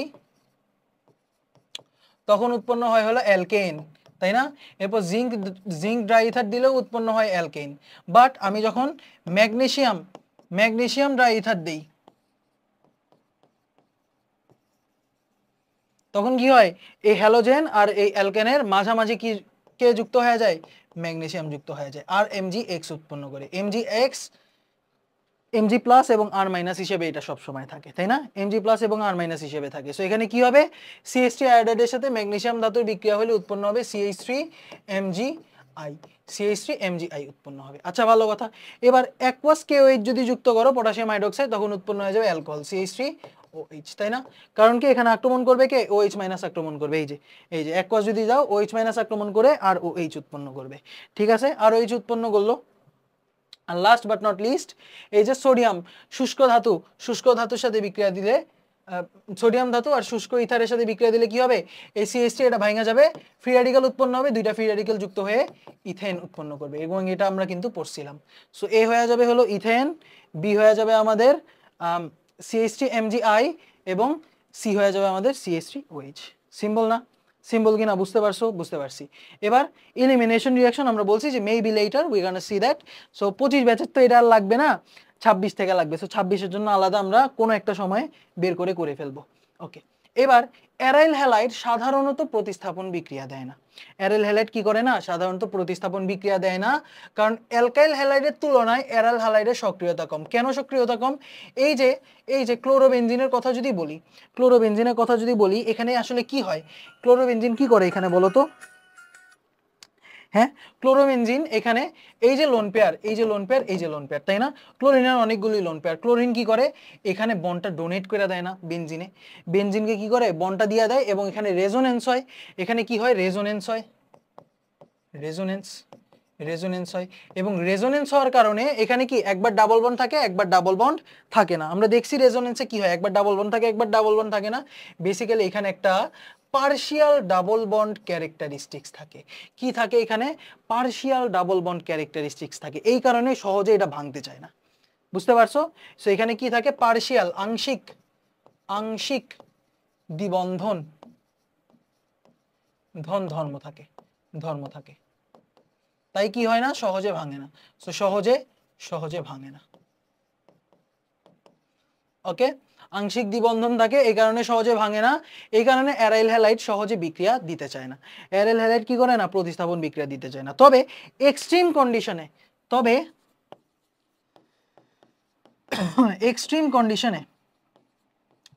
দেয়।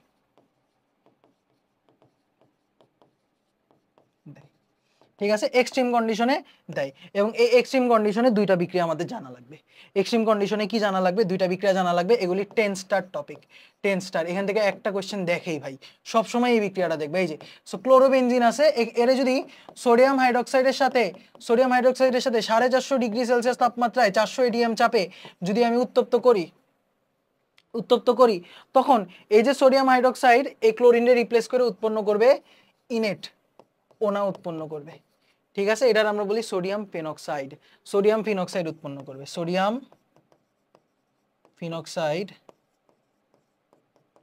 করবে। ঠিক আছে, কি হবে? চরম উচ্চ তাপমাত্রা এবং চাপে তখন কি হবে? এই ক্লোরিনের জায়গায় যুক্ত হয়ে যাবে ওনা। ক্লোরিনের জায়গায় কি যুক্ত হয়ে যাবে? ওনা যুক্ত হয়ে যাবে এবং সোডিয়াম ফিনক্সাইড উৎপন্ন হবে।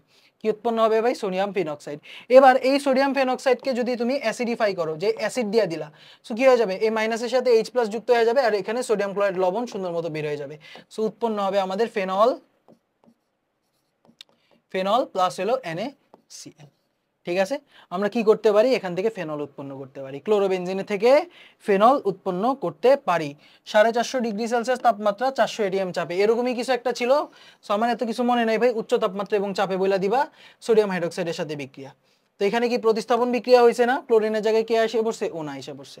আচ্ছা, আর অন্যদিকে এই যে ক্লোরোবেনজিনকে যদি তুমি কপারের উপস্থিতিতে, কপার অক্সাইডের উপস্থিতিতে অ্যামোনিয়ার সাথে বিক্রিয়া দাও উচ্চ তাপমাত্রা এবং চাপে যদি তুমি অ্যামোনিয়ার সাথে বিক্রিয়া দাও, তখন এখানে উৎপন্ন হবে অ্যানিলিন।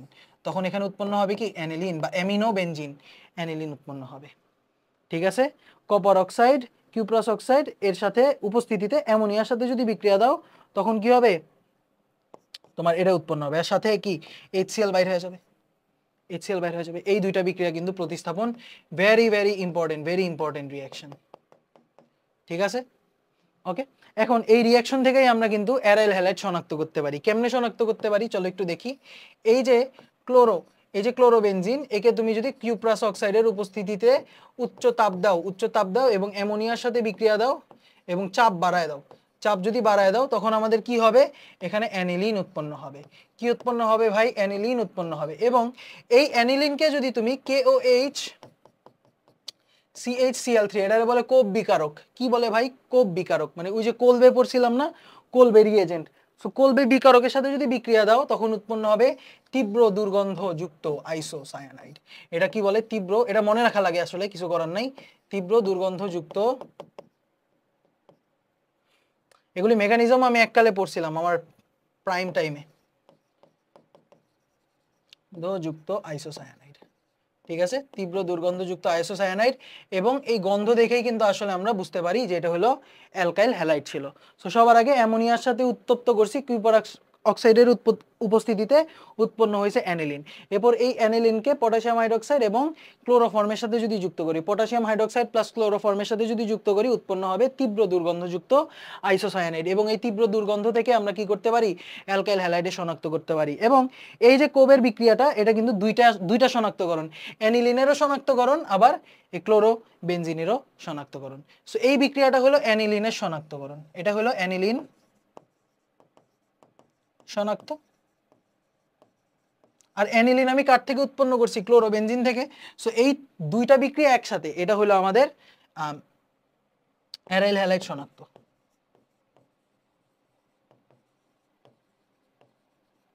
ওকে ভাইয়া, ক্লিয়ার কি না, আমাদের রেকর্ড হইতেছে? হ্যাঁ, রেকর্ড হইতেছে, ক্লিয়ার। ওকে, এবার অ্যালকাইল হ্যালাইডের আরো শনাক্তকরণ আছে। সো অ্যালকাইল হ্যালাইড কি আসলে, অ্যালকাইল হ্যালাইড হলো এই যে RX।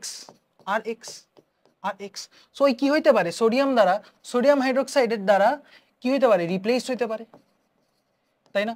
ওকে, অ্যাকুয়াস মিডিয়ামে যদি সোডিয়াম হাইড্রোক্সাইডের সাথে রিঅ্যাকশন দেই, তাহলে কি হবে, প্রতিস্থাপন বিক্রিয়ার মাধ্যমে অ্যালকোহল উৎপন্ন হবে। এবং সাথে কি উৎপন্ন হবে, দেখো এই যে NaX, সোডিয়ামের সল্ট উৎপন্ন হয়ে গেছে, সোডিয়ামের কি হয়ে গেছে, সল্ট উৎপন্ন হয়ে গেছে। এবং এই যে NaX এই প্লাস মাইনাস, এই সল্টের সাথে যদি তুমি Ag সিলভার ফ্লোরাইড যুক্ত করো বা সিলভার নাইট্রেট যুক্ত করো, ঠিক আছে, কি বললাম, অ্যালকাইল হ্যালাইডে সবার আগে আমি জলীয় সোডিয়াম হাইড্রোক্সাইড যুক্ত করব, উৎপন্ন হবে কি, সোডিয়ামের একটা লবণ। এবার ওই লবণের দ্রবণটাকে নিয়ে যদি আমি AgNO3 দ্রবণে যুক্ত করি, তখন কি হবে, এখানে আয়ন এক্সচেঞ্জ হবে এবং উৎপন্ন হবে sodium nitrate plus silver halide. এবং আমরা জানি যে সিলভার হ্যালাইড কিন্তু কি হয়, অধক্ষেপ হয়। সিলভার হ্যালাইড কি হয়, অধক্ষেপ হয়, এই যে অধক্ষেপ হয়। সো অধক্ষেপ তিন ধরনের হইতে পারে, সাদা অধক্ষেপ হইতে পারে। সাদা অধক্ষেপ যদি হয়, তাহলে কি বুঝবা ভাই, সাদা অধক্ষেপ কার, AgCl এর অধক্ষেপ, AgCl এর অধক্ষেপ সাদা। আর এটা কি হইতে পারে, হালকা হলুদ অধক্ষেপ হইতে পারে, হালকা হলুদ অধক্ষেপ হইতে পারে। সো হালকা হলুদ অধক্ষেপ দ্বারা আসলে কি বোঝায়, AgBr বোঝায়। ঠিক আছে, হালকা হলুদ অধক্ষেপ হলে কি হয়, বেশি AgBr বোঝায়। আর অন্য ক্ষেত্রে, আর লাস্ট বাট নট লিস্ট, এটা হলো আমাদের যে গাঢ় হলুদ যদি হয়, তখন হলো আমাদের AgI, সিলভার আয়োডাইড অধক্ষেপ বোঝায়। এখান থেকে তাহলে আমি বুঝতে পারবো যে এখানে এক্সট্রা কি ছিল, এক্সট্রা ক্লোরিন যদি থাকে তখন সাদা অধক্ষেপ হবে, এক্সট্রা যদি ব্রোমিন থাকে তখন হলুদ অধক্ষেপ হবে, এবং এক্সটা যদি গাঢ় হলুদ হয় তখন এটা কি হবে, আয়োডিন হবে। ঠিক আছে, আর অধক্ষেপে যদি না পড়ে তাহলে হলো এজিএফ। ফ্লোরাইডে কি অধক্ষেপ পড়ে? এজিএফ কি পানিতে দ্রবীভূত হয় না, সো এখানে কোনো অধক্ষেপ আসবে না। বুঝতে পারছো? সো এই বিক্রিয়া দিয়ে আমরা এজিসিএল শনাক্ত করতে পারি, এজিবিআর শনাক্ত করতে পারি, এজিআই শনাক্ত করতে পারি। ঠিক আছে, জাস্ট কি করবো, সোডিয়াম হাইড্রোক্সাইডের সাথে বিক্রিয়া দিব, সোডিয়াম হাইড্রোক্সাইডের সাথে বিক্রিয়া উৎপন্ন হবে কি NaX, এবং এই NaX AgNO3 এর মধ্যে যদি দাও, এটা আমরা কি ক্লাস 10এও পড়ছি, এটা খুবই সিম্পল একটা অধক্ষেপণ বিক্রিয়া। সো AgX এর অধক্ষেপ পড়বে, তখন এই অধক্ষেপ যদি সাদা হয় তখন আমরা বুঝবো এটা ক্লোরিন ছিল, ক্লোরাইড ছিল। আর হলুদ যদি হয় হালকা হলুদ, তাহলে আমরা বলবো ব্রোমিন ছিল, ব্রোমাইড ছিল। আর যদি গাঢ় হলুদ হয় তখন হবে হলো আমাদের AgI, সিলভার আয়োডাইড।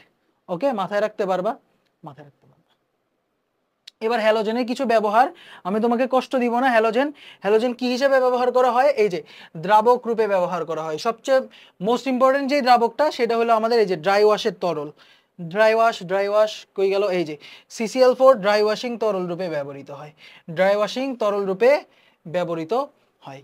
এটাই আমাদের লাগবে, এর বেশি লাগবে না, এর বেশি পড়তে গেলে মাথা মুথা নষ্ট হয়ে যাবে। ঠিক আছে, আর অন্যদিকে এই যে অস্ত্রোপচারের জন্য বহু বছর যাবত চেতনানাশক রূপে ক্লোরোফর্ম ব্যবহার করা হইতো, বাট কি এটি লিভারের জন্য ক্ষতিকর প্রভাব সৃষ্টি করে এবং এটিতে ক্যান্সার সৃষ্টি হওয়ার প্রবণতা থাকায় বর্তমানে এর পরিবর্তে স্থানিক চেতনানাশক হিসাবে ক্লোরোমিথেন, এই যে ক্লোরোমিথেন, ক্লোরোইথেন, এরপর হলো 2 ব্রোমো 2 ক্লোরো 111 ট্রাইফ্লোরোইথেন, এটা ইউজ করা হয়, বা ফ্লুথেন ইউজ করা হয়।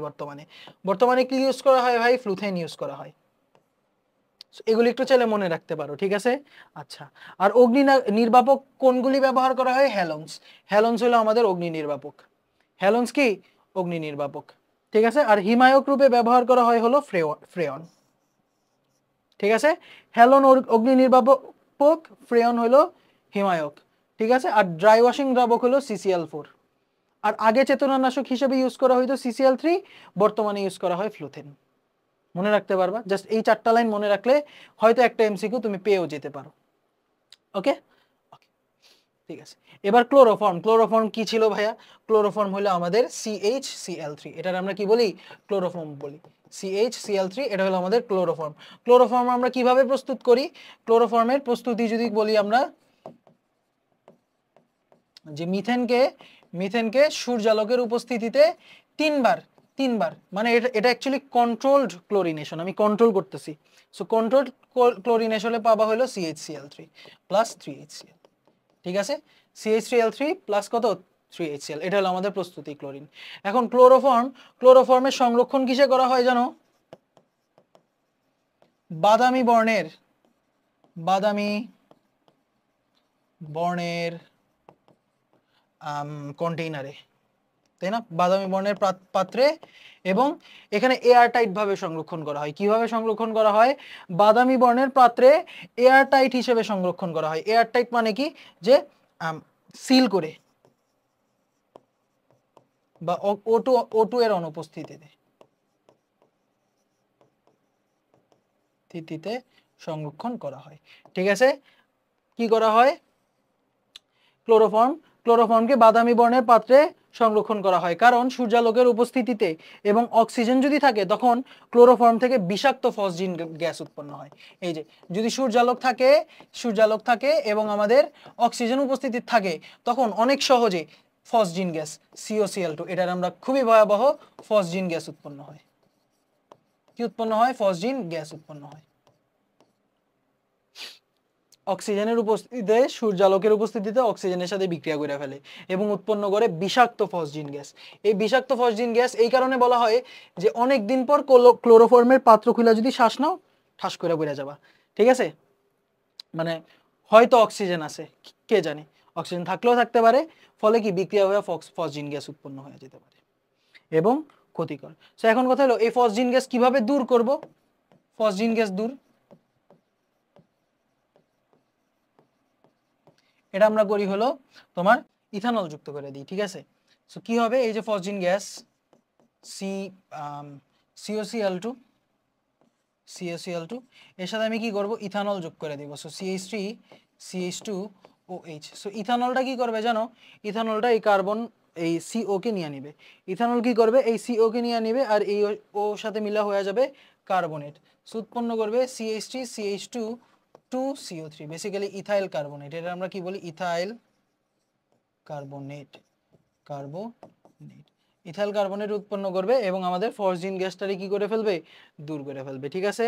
সো কি হবে ইথানল যুক্ত করব, জাস্ট এখানে ফসজিন গ্যাস দূর করব কি দিয়ে ইথানল যোগ ETOH যোগ, ঠিক আছে। ইথানলটা আমরা কিন্তু ETOH ও বলতে পারি, ঠিক আছে, ইথানলকে আমি কি বলতে পারি ETOH বলতে পারি, কারণ এই যে ইথাইল মূলক মানে কি CH3 CH2, ওকে। আর এই যে Me মানে কি জানো মিথাইল CH3, এটা হলো আমাদের মিথাইল, এটা হলো আমাদের ইথাইল। সো ফসজিন গ্যাস দূর করার জন্য কি করা লাগবে ইথানল যুক্ত করে জাস্ট কি করবা ভায়োলেন্টলি শেক করবা, ঝাঁকায় নিবা একটু, ঠিক আছে। অনেকদিন পর ক্লোরোফর্মের বোতল খুললে অল্প পরিমাণে ইথানল যুক্ত করে ঝাঁকিয়ে নিলে কি হয়ে যাবে ফসজিন গ্যাস দূরীভূত হয়ে যাবে, ওকে। দূরীভূত করতে পারবা, করতে পারবা। এবার ভাই ক্লোরোফর্ম থেকে DDT কেমনে তৈরি করব, DDT কি, DDT হলো এক ধরনের সম্ভবত কীটনাশক, তাই না। সো DDT ক্ষেত্রে কি কিভাবে তৈরি করা যায়, ক্লোরোফর্ম থেকে DDT না, সরি, এটা হবে হলো ক্লোরাল থেকে, ক্লোরাল, ক্লোরাল থেকে DDT, ঠিক আছে। সো ক্লোরাল কি জিনিস, ক্লোরাল হলো CCl3CHO, এই যে এইটা এই যৌগটা আমরা সামনে অ্যালডিহাইড কিটোন চ্যাপ্টারে দেখবো, সো আপাতত প্যারা নিও না। সো এটা হলো আমাদের ক্লোরাল। ক্লোরাল কেমনে প্রস্তুত করা যায় জানো, অ্যাসিটালডিহাইডকে বা ইথানলকে যদি ক্লোরিনেশন করো তাইলে উৎপন্ন হয় ক্লোরাল, ঠিক আছে। ইথানল ইথানলকে ইথানল ইথানলের সাথে ক্লোরিন যুক্ত করলে ক্লোরাল উৎপন্ন হয়, হোয়াটএভার। সো এই যে ক্লোরাল, ক্লোরাল এই ক্লোরালের সাথে যদি তুমি কি বলে এটারে ক্লোরোবেনজিন যুক্ত করো, ক্লোরোবেনজিন যুক্ত করো তখন আমাদের উৎপন্ন হবে DDT, তখন কি উৎপন্ন হবে ভাই DDT উৎপন্ন হবে। সো এখানে কি হবে চলো আমরা একটু দেখি, CCl3CHO আমি কেমনে লিখতে পারি, এই যে CCl3 লিখলাম, CHO এ লিখতে পারি হলো C double bond OH, C double bond OH, ঠিক আছে, C ডাবল বন্ড OH। আর অন্যদিকে এইখানে বেনজিন কয়টা যুক্ত হবে জানো, দুইটা বেনজিন যুক্ত হবে। কয়টা বেনজিন যুক্ত হবে ভাই, দুইটা বেনজিন যুক্ত হবে। সো কি হবে দেখো, এখানে একটা বেনজিন, এই যে একটা বেনজিন, আর এখানে আরেকটা বেনজিন। সো বেসিক্যালি দুইটা বেনজিন আছে, দুইটা ক্লোরোবেনজিন, দুইটা ক্লোরোবেনজিনের উল্টা পাশ থেকে হাইড্রোজেন থাকবে, এই যে, আরে ধর বেনজিন তো আগে থেকে আবার আঁকলেই পারি। সো এই যে ক্লোরোবেনজিন, এই যে আরেকটা ক্লোরোবেনজিন। সো এখানে আছে হাইড্রোজেন, এখানে আছে হাইড্রোজেন, ওকে। এই যে ক্লোরোবেনজিন, দুইটা ক্লোরোবেনজিনের এখানে কি হয়ে যাবে এই অক্সিজেনের সাথে পানি উৎপন্ন হয়ে যাবে, অক্সিজেনের সাথে কি উৎপন্ন হয়ে যাবে পানি উৎপন্ন হয়ে যাবে, ঠিক আছে। অক্সিজেনের সাথে কি হবে পানি যুক্ত হয়ে যাবে এবং এখানে থাকবে CCl3 আর এখানে আছে CH, এই যে এখানে একটা ক্লোরোবেনজিন, এখানে একটা ক্লোরোবেনজিন, মানে এই অক্সিজেনটা বের হয়ে যাবে, এখানে দুইটা বন্ড ফাঁকা থাকবে, এই দুইটা বন্ডে এটা আর এটা যুক্ত হয়ে যাবে এবং এটাকে আমরা বলি হলো we call this DDT। So এটা বইয়েটার নাম কি লেখা জানো, প্যারা প্যারা ডাইফিনাইল, সরি প্যারা প্যারা ডাইক্লোরো ডাইফিনাইল ট্রাইক্লোরো ইথেন, ঠিক আছে। এই যে প্যারা প্যারা ডাইক্লোরো ডাইফিনাইল ট্রাইক্লোরো, দুই কার্বন বিশিষ্ট ইথেন, ঠিক আছে। প্যারা প্যারা ডাইফিনাইল ট্রাইক্লোরো, প্যারা প্যারা ডাইক্লোরো প্যারা প্যারা ডাইক্লোরো ডাইফিনাইল ট্রাইক্লোরো ইথেন, ঠিক আছে। এটা হলো আমাদের DDT, ওকে। সো আমি এটা কি লিখে দিব, লিখে দিই, প্যারা প্যারা ডাইক্লোরো ডাইফিনাইল, এরপর হলো ট্রাইক্লোরো ইথেন, ঠিক আছে। এই যে dichloro diphenyl trichloro ethane DDT, easy না, ইজি। সো ক্লোরাল থেকে আমরা এভাবে DDT তৈরি করতে পারি, জাস্ট ক্লোরালের সাথে কি যুক্ত করে দিব, ক্লোরোবেনজিন যুক্ত করে দিব, তাইলেই হবে, ক্লোরোবেনজিন যুক্ত করে দিব, তাইলে আমি কি পেয়ে যাব DDT পেয়ে যাব। আচ্ছা, এবার এবার আমি চাইলে কিন্তু তোমার ইয়া থেকে ক্লোরোফর্ম থেকে এই যে CHCl থেকে কাঁদনে গ্যাস, CHCl থেকে কাঁদনে গ্যাস, কাঁদুনে গ্যাস। সো বেসিক্যালি কাঁদুনে গ্যাসটা আমরা কি বলি জানো? ক্লোরোপিক্রিন বলি। CHCl কাঁদুনে গ্যাসটা আমরা কি বলি? ক্লোরোপিক্রিন বলি। সো বেসিক্যালি কি হয় আমাদের এই যে CHCl3 এর সাথে যদি তুমি কনসেন্ট্রেটেড HNO3 যুক্ত করে দাও, ঠিক আছে, HNO3 কনসেন্ট্রেটেড যুক্ত করে দাও, তাহলে এই যে নাইট্রেট, এই তিনটা ক্লোরিনের জায়গায় তিনটা নাইট্রেট যুক্ত হয়ে যাবে। তিনটা ক্লোরিনের জায়গায় কি যুক্ত হয়ে যাবে? তিনটা নাইট্রেট যুক্ত হয়ে যাবে। সো এখানে উৎপন্ন হবে, হ্যাঁ উৎপন্ন হবে হলো CCl, না না হাইড্রোজেনের জায়গায় নাইট্রেট যুক্ত হয়ে যাবে, CCl3NO2, CCl3NO2, এটার আমরা বলি ক্লোরোপিক্রিন। সো বেসিক্যালি এখানে কি হবে দেখো, CHCl3 এর আমি কি লিখতে পারি? CCl3 এর সাথে H, আর এই যে HNO3 এর লিখতে পারি HONO2, HONO2, HONO2। সো এখান থেকে যাবে হাইড্রোজেন, এখান থেকে যাবে হাইড্রোক্সাইড, হাইড্রোজেন যাবে এক পাশ থেকে আর এক পাশ থেকে যাবে কি হাইড্রোক্সাইড, এবং এখানে আমাদের উৎপন্ন হবে ক্লোরোপিক্রিন সাথে পানি। এই যে এই ক্লোরোপিক্রিন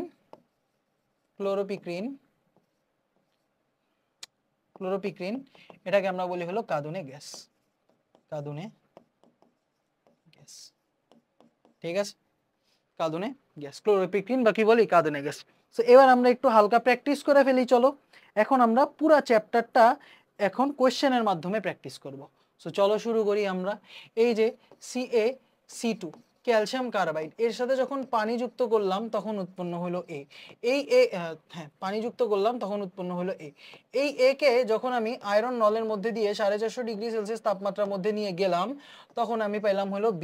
এবার এই B কে যখন আমি ক্লোরিন এবং অনাদ্র AlCl3 এর সাথে বিক্রিয়া দিলাম তখন উৎপন্ন হলো C।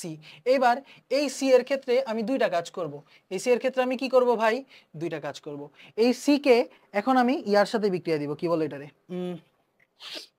কিছু একটা সাথে বিক্রিয়া দিই। চলো এই C কে আমরা হোয়াটএভার কপার অক্সাইড এবং অ্যামোনিয়ার সাথে বিক্রিয়া দিলাম, উচ্চ তাপমাত্রা এবং চাপে, এখানে উৎপন্ন হলো D। অন্যদিকে এই সিটাকে যখন আমি সোডিয়াম হাইড্রোক্সাইডের সাথে 450 ATM চাপ এবং 400 ডিগ্রি সেলসিয়াস তাপমাত্রায় উত্তপ্ত করলাম তখন উৎপন্ন হলো E। তখন কি উৎপন্ন হলো E, ওকে। আর এই ডি এর সাথে ধরো এই F যুক্ত করলে আমাদের উৎপন্ন হয়ে যায় হলো আইসোসায়ানাইড। তাহলে আমরা বলছে ABCDEF বের করতে, ABCDEF বের করতে। সো চলো দেখি এটা একটু নিজে ট্রাই করো, পারো কিনা। আচ্ছা চলো দেখি, ক্যালসিয়াম কার্বাইডের সাথে পানি যুক্ত করলে উৎপন্ন হয় ইথাইন, তাই না? ইথাইন উৎপন্ন হয়, ভালো কথা। এবার এই ইথাইনকে যদি তুমি 450 ডিগ্রি সেলসিয়াস তাপমাত্রায় আয়রন নলের মধ্যে দিয়ে নিয়ে যাও তখন পলিমারকরণ বা এখানে উৎপন্ন হলো আমাদের বেনজিন উৎপন্ন হয়। এবার বেনজিনকে অনাদ্র AlCl3 এর উপস্থিতিতে ফিডালক্রাফট বিক্রিয়া, কি ধরনের ক্লোরিন আছে, ফিডালক্রাফট ক্লোরিনেশন যদি করো তখন উৎপন্ন হবে আমাদের এই যে আমাদের অ্যারাইল হ্যালাইড বা ক্লোরোবেনজিন উৎপন্ন হইলো, ভালো কথা। এই ক্লোরোবেনজিনকে যদি তুমি এই যে কপার অক্সাইডের উপস্থিতিতে অ্যামোনিয়ার সাথে উচ্চ তাপে বিক্রিয়া দাও তখন এখানে কি ক্লোরিনের বদলে অ্যামিনো গ্রুপ যুক্ত হয়ে উৎপন্ন হয়ে যাবে অ্যানিলিন, তাই না? আর এই যে ক্লোরোবেনজিনকে সোডিয়াম হাইড্রোক্সাইডের সাথে 450 ATM চাপে ডিগ্রি তাপমাত্রায় যদি বিক্রিয়া দাও তখন উৎপন্ন হবে কি ওনা, তখন কি এই যে ওনা উৎপন্ন হবে। অনেকে এখানে অলরেডি কি করছে, ফেনল দিয়ে দিছে, হবে না ভাই, ফেনলের সাথে পরে যখন এই যে সোডিয়াম ইথক্সাইড উৎপন্ন হবে, ঠিক আছে, সোডিয়াম ইথক্সাইডের সাথে পরে যখন তুমি অ্যাসিড যোগ করবা বা H+ যোগ করবা তখন তুমি পাবা হলো ফেনল, তখন তুমি কি পাবা, ফেনল। এবং এই ফেনলকে যদি তুমি জিঙ্ক গুঁড়া দাও, ফেনলের সাথে জিঙ্ক গুঁড়া দিলে কি হয় মনে পড়ে, আগের চ্যাপ্টারে পড়া, বেনজিন উৎপন্ন হয়। ফেনলের সাথে জিঙ্ক গুঁড়া দিলে কি উৎপন্ন হয়, বেনজিন উৎপন্ন হয়। আর অন্যদিকে এই অ্যানিলিন থেকে আমি যদি আইসোসায়ানাইড পাই তাহলে এটা কোন বিক্রিয়া ছিল বলো তো? অ্যানিলিন থেকে আইসোসায়ানাইড, একটু আমারে বলো এটা কোন বিক্রিয়া ছিল? এটা ছিল হইলো আমাদের কার্বিলামিন বিক্রিয়া। কারণ কি, তীব্র দুর্গন্ধযুক্ত কার্বিলামিন উৎপন্ন হয়। সো এইটা হলো কার্বিলামিন বিক্রিয়া, এখানে থাকবে CHCl3 প্লাস KOH, কোপ বিকারক। সিম্পল না? সিম্পল কিনা এই পর্যন্ত বুঝতে পারছো? তাহলে আমরা আরেকটা কোশ্চেন যদি সলভ না করি তাহলে তো হবে না, আরেকটা কোশ্চেন সলভ করি, আসো আরেকটা কোশ্চেন করি। এবার আমরা অ্যালকাইল হ্যালাইড প্র্যাকটিস করে ফেলবো। সো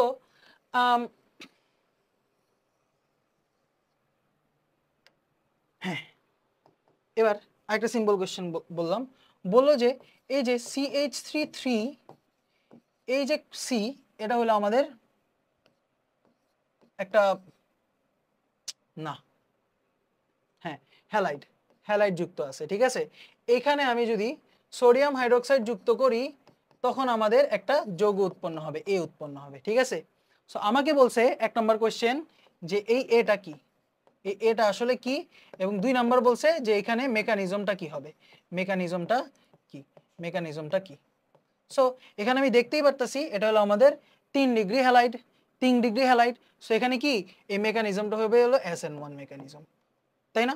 আর এখানে এই যে Na plus OH minus, so OH minus এসে আক্রমণ করবে, এই X বাইর হবে প্রথম স্টেপে, সেকেন্ড স্টেপে কি OH মাইনাস আক্রমণ করবে, সো বেসিক্যালি উৎপন্ন হবে CH3 C COH, ঠিক আছে। 3 ডিগ্রি অ্যালকোহল উৎপন্ন হবে। কি উৎপন্ন হবে ভাই? 3 ডিগ্রি অ্যালকোহল উৎপন্ন হবে। খুবই সিম্পল কোশ্চেন।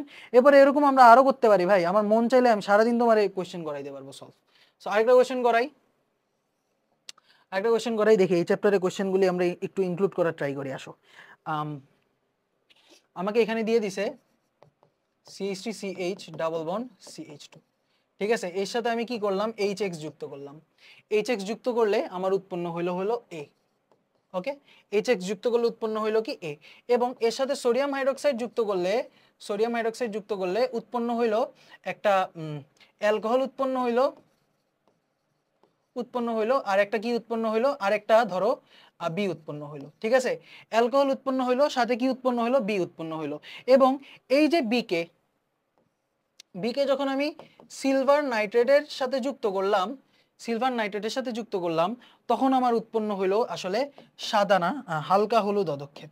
হইলো কি হালকা হলুদ অধক্ষেপ। তাহলে আমাকে জিজ্ঞাসা করা হয়েছে যে ভাইয়া এখানে অ্যালকোহলটা কি এবং হালকা হলুদ অধক্ষেপ, যেহেতু এখানে এক্সটা কি।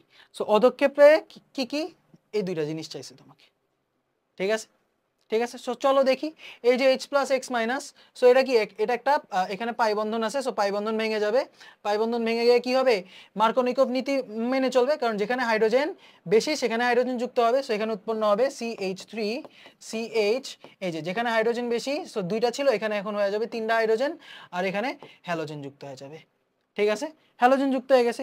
এবার এর সাথে যদি তুমি সোডিয়াম হাইড্রোক্সাইডের বিক্রিয়া দাও, তখন আমাদের এখানে উৎপন্ন হইতেছে CH3CHOH CH3, কারণ কি প্রতিস্থাপন বিক্রিয়া, এখানে কি OH মাইনাসটা X এর জায়গায় আসবে, গেল। এবার একে যদি তুমি, এটা উৎপন্ন হইতেছে, সাথে কি একটা লবণ উৎপন্ন হইতেছে NaX লবণ উৎপন্ন হইতেছে। এই NaX কে যদি তুমি AgNO3 এর সাথে বিক্রিয়া দাও, তখন আমাদের কি উৎপন্ন হবে বলো তো, AgX এর অধক্ষেপ আসবে, আর এখানে উৎপন্ন হবে NaNO3। এবং তোমাকে কোশ্চেনে বলে দিছে যে হালকা হলুদ অধক্ষেপ, এই AgX এ কি হালকা হলুদ অধক্ষেপ, হুইচ মিন্স এই Xটা কি আসলে ব্রোমিন,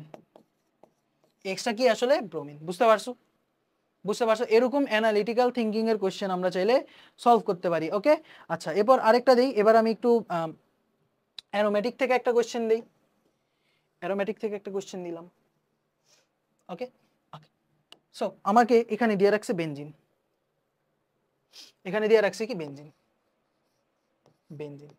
ভালো কথা, মানে ফেনল আর কি দুঃখিত।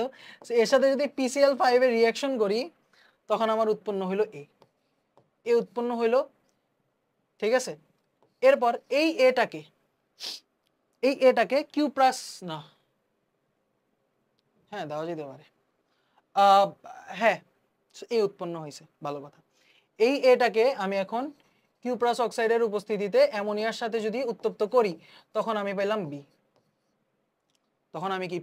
বি পাইলাম, ভালো কথা। এইবার এই বি এর সাথে আমি যদি 0 থেকে 5 ডিগ্রি সেলসিয়াস তাপমাত্রার মধ্যে NaNO2 যুক্ত করি, NaNO2 বলা ঠিক হবে না আসলে, HNO2, হ্যাঁ না ঠিক আছে, NaNO2 প্লাস HCl যুক্ত করি, তখন আমি একটা ম্যাজিক্যাল যৌগ পাওয়া যায়, সি একটা যৌগ পাওয়া যায়, ঠিক আছে। সো ফেনলকে PCl5 এর সাথে বিক্রিয়া করে আমি পাইলাম এ কে কিউপ্রাস অক্সাইডের উপস্থিতিতে অ্যামোনিয়ার সাথে বিক্রিয়া করে আমি পাইলাম বি, এবং বি কে 0 থেকে 5 ডিগ্রি সেলসিয়াস তাপমাত্রায় NaNO2 প্লাস HCl এর সাথে বিক্রিয়া করে পাইলাম সি, ঠিক আছে। এবার আমাকে বলছে যে সি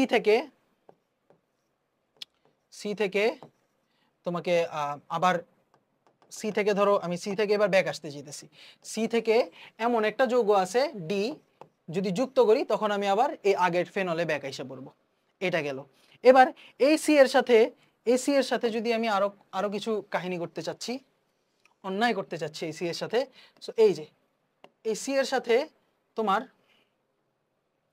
এই সি এর সাথে যদি আমি কপার প্লাস HCl যুক্ত করি তখন আমি এখানে উৎপন্ন হয় হলো ই ই, এবং এই বিক্রিয়ার নাম চাইছে, এই রিঅ্যাকশন নেমটা চাইছে তোমাকে, বলছে রিঅ্যাকশন নেমটা কি, কি বলছে এই বিক্রিয়ার নামটা বলো, নাম চাইছে বিক্রিয়ার। আচ্ছা, আবার এখানে আমি যদি CuCN দেই তখন উৎপন্ন হয় হলো F, এবং এখানেও আমারে বলছে বিক্রিয়ার নামটা বলো।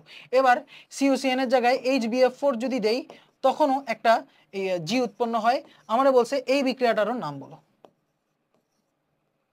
ঠিক আছে, পুরা সব প্র্যাকটিস হয়ে গেছে। ঠিক আছে, তো চলো শুরু করি।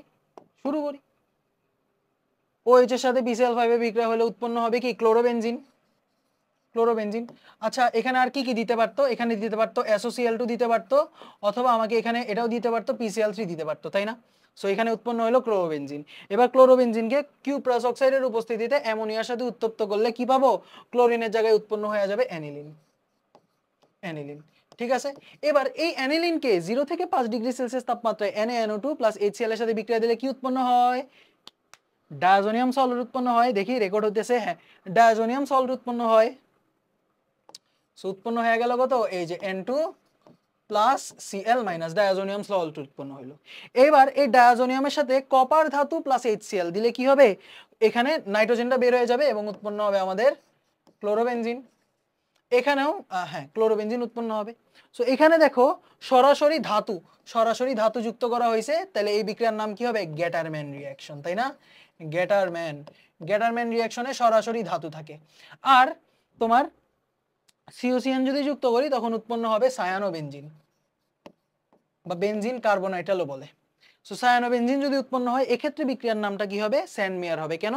কারণ যেখানে ধাতু না, ধাতুর লবণ যুক্ত করা হয় তখন এটার আমরা বলি হলো কি বলে, এটারে কি জানি বললাম নাম, স্যান্ডমেয়ার। হ্যাঁ স্যান্ডমেয়ার।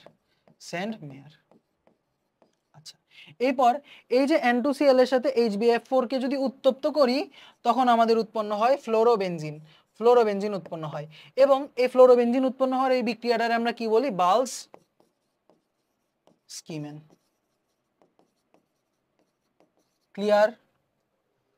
ক্লিয়ার সবকিছু ক্লিয়ার হয়ে গেছে? মজা পাইছো কিনা আগে আমার এটা বলো। মজা পাইতে হলে অবশ্যই লাইক দিতে হবে এবং কমেন্ট করতে হবে যে ভাইয়া খুব ভালো লাগলো, আরো দেন ভাইয়া। সো অনুপ্রাণিত হই। সো আরেকটা কোশ্চেন করি ভাই, থামেন আর না আরেকটা কোশ্চেন করবো। এবার আমরা প্রতিস্থাপনের উপর একটা কোশ্চেন করব, চলো দেখি এটা পারো কিনা। সো তোমারে বললো যে এই যে CH3Cl আছে, ঠিক আছে, CH3Cl এর সাথে তোমাকে CH3COON এর বিক্রিয়া দিল, ঠিক আছে, সো এখানে উৎপন্ন হয়ে গেল এই যৌগটা কি, এখানে কি উৎপন্ন হবে দেখি, বিক্রিয়াটা বলো। নরমালি খুচরা একটা বিক্রিয়া দিলাম, সো কি হবে, এখানে Na+ হবে আর এই যে CH3CO- হবে। সো এই CH3CO- কি করবে, এখান থেকে আক্রমণ করে ক্লোরিনরে সরায় ফেললে এখানে থাকবে হলো CH3COO-, এর সাথে কি এই ক্লোরিনটা যুক্ত হয়ে যাবে, সো CH3 যুক্ত হবে। সো এটার নাম কি হবে, এটার নাম হবে হলো তোমার মাইনাস+ তো আর থাকবে না, যুক্ত হয়ে গেলে তো সমযোজী বন্ধন হয়ে যাবে, মিথাইল ইথানয়েড, তাই না? মিথাইল ইথানয়েড, তাই না? তাই তো। আচ্ছা, ভালো কথা। এবার এই CH3Cl এর সাথে যদি তুমি AgCN এর রিঅ্যাকশন দাও তখন কি উৎপন্ন হবে, যে আসলে এখানে নাইট্রোজেন গিয়ে আক্রমণ করবে, তাই না? নাইট্রোজেন গিয়ে আক্রমণ করবে, উৎপন্ন হবে আইসোসায়ানাইড, CH3NC, আইসোসায়ানাইড উৎপন্ন হবে। ভালো কথা। এখানে AgCN এর জায়গায় যদি তুমি AgNO2 যুক্ত করো তখন কি হবে, এবারও কি আসলে নাইট্রোজেনই আক্রমণ করবে। কি আক্রমণ করবে, নাইট্রোজেন আক্রমণ করবে, উৎপন্ন হবে CH3NO2। বাট তুমি যদি এই যে RCl এর সাথে NaNO2 দিতা তখন কি আক্রমণ করতো, তখন আসলে অক্সিজেন আক্রমণ করতো, তাই না? কেন, এই যে NaONO মাইনাস প্লাস হিসেবে এখানে ভাঙা যেত, বাট সিলভারের ক্ষেত্রে কি, সিলভারের ক্ষেত্রে স্ট্রাকচারটা সেমই, AgO NO স্ট্রাকচারটা সেম, বাট এখানে এই বন্ধনটা ভাঙবে না। বন্ধন যেহেতু ভাঙবে না, তাহলে নাইট্রোজেন গিয়ে আক্রমণ করবে, আর ওর ক্ষেত্রে বন্ধন ভেঙে গেছে, অক্সিজেন গিয়ে আক্রমণ করবে, হয়ে যাবে RO NO। সিম্বল না, সিম্বল না, সিম্বল কিনা বলো? সো এই পর্যন্ত যদি বুঝতে পারো, আজকে আমাদের এতটুকুই থাকলো। So thank you so much সবাইকে, আসসালামু আলাইকুম।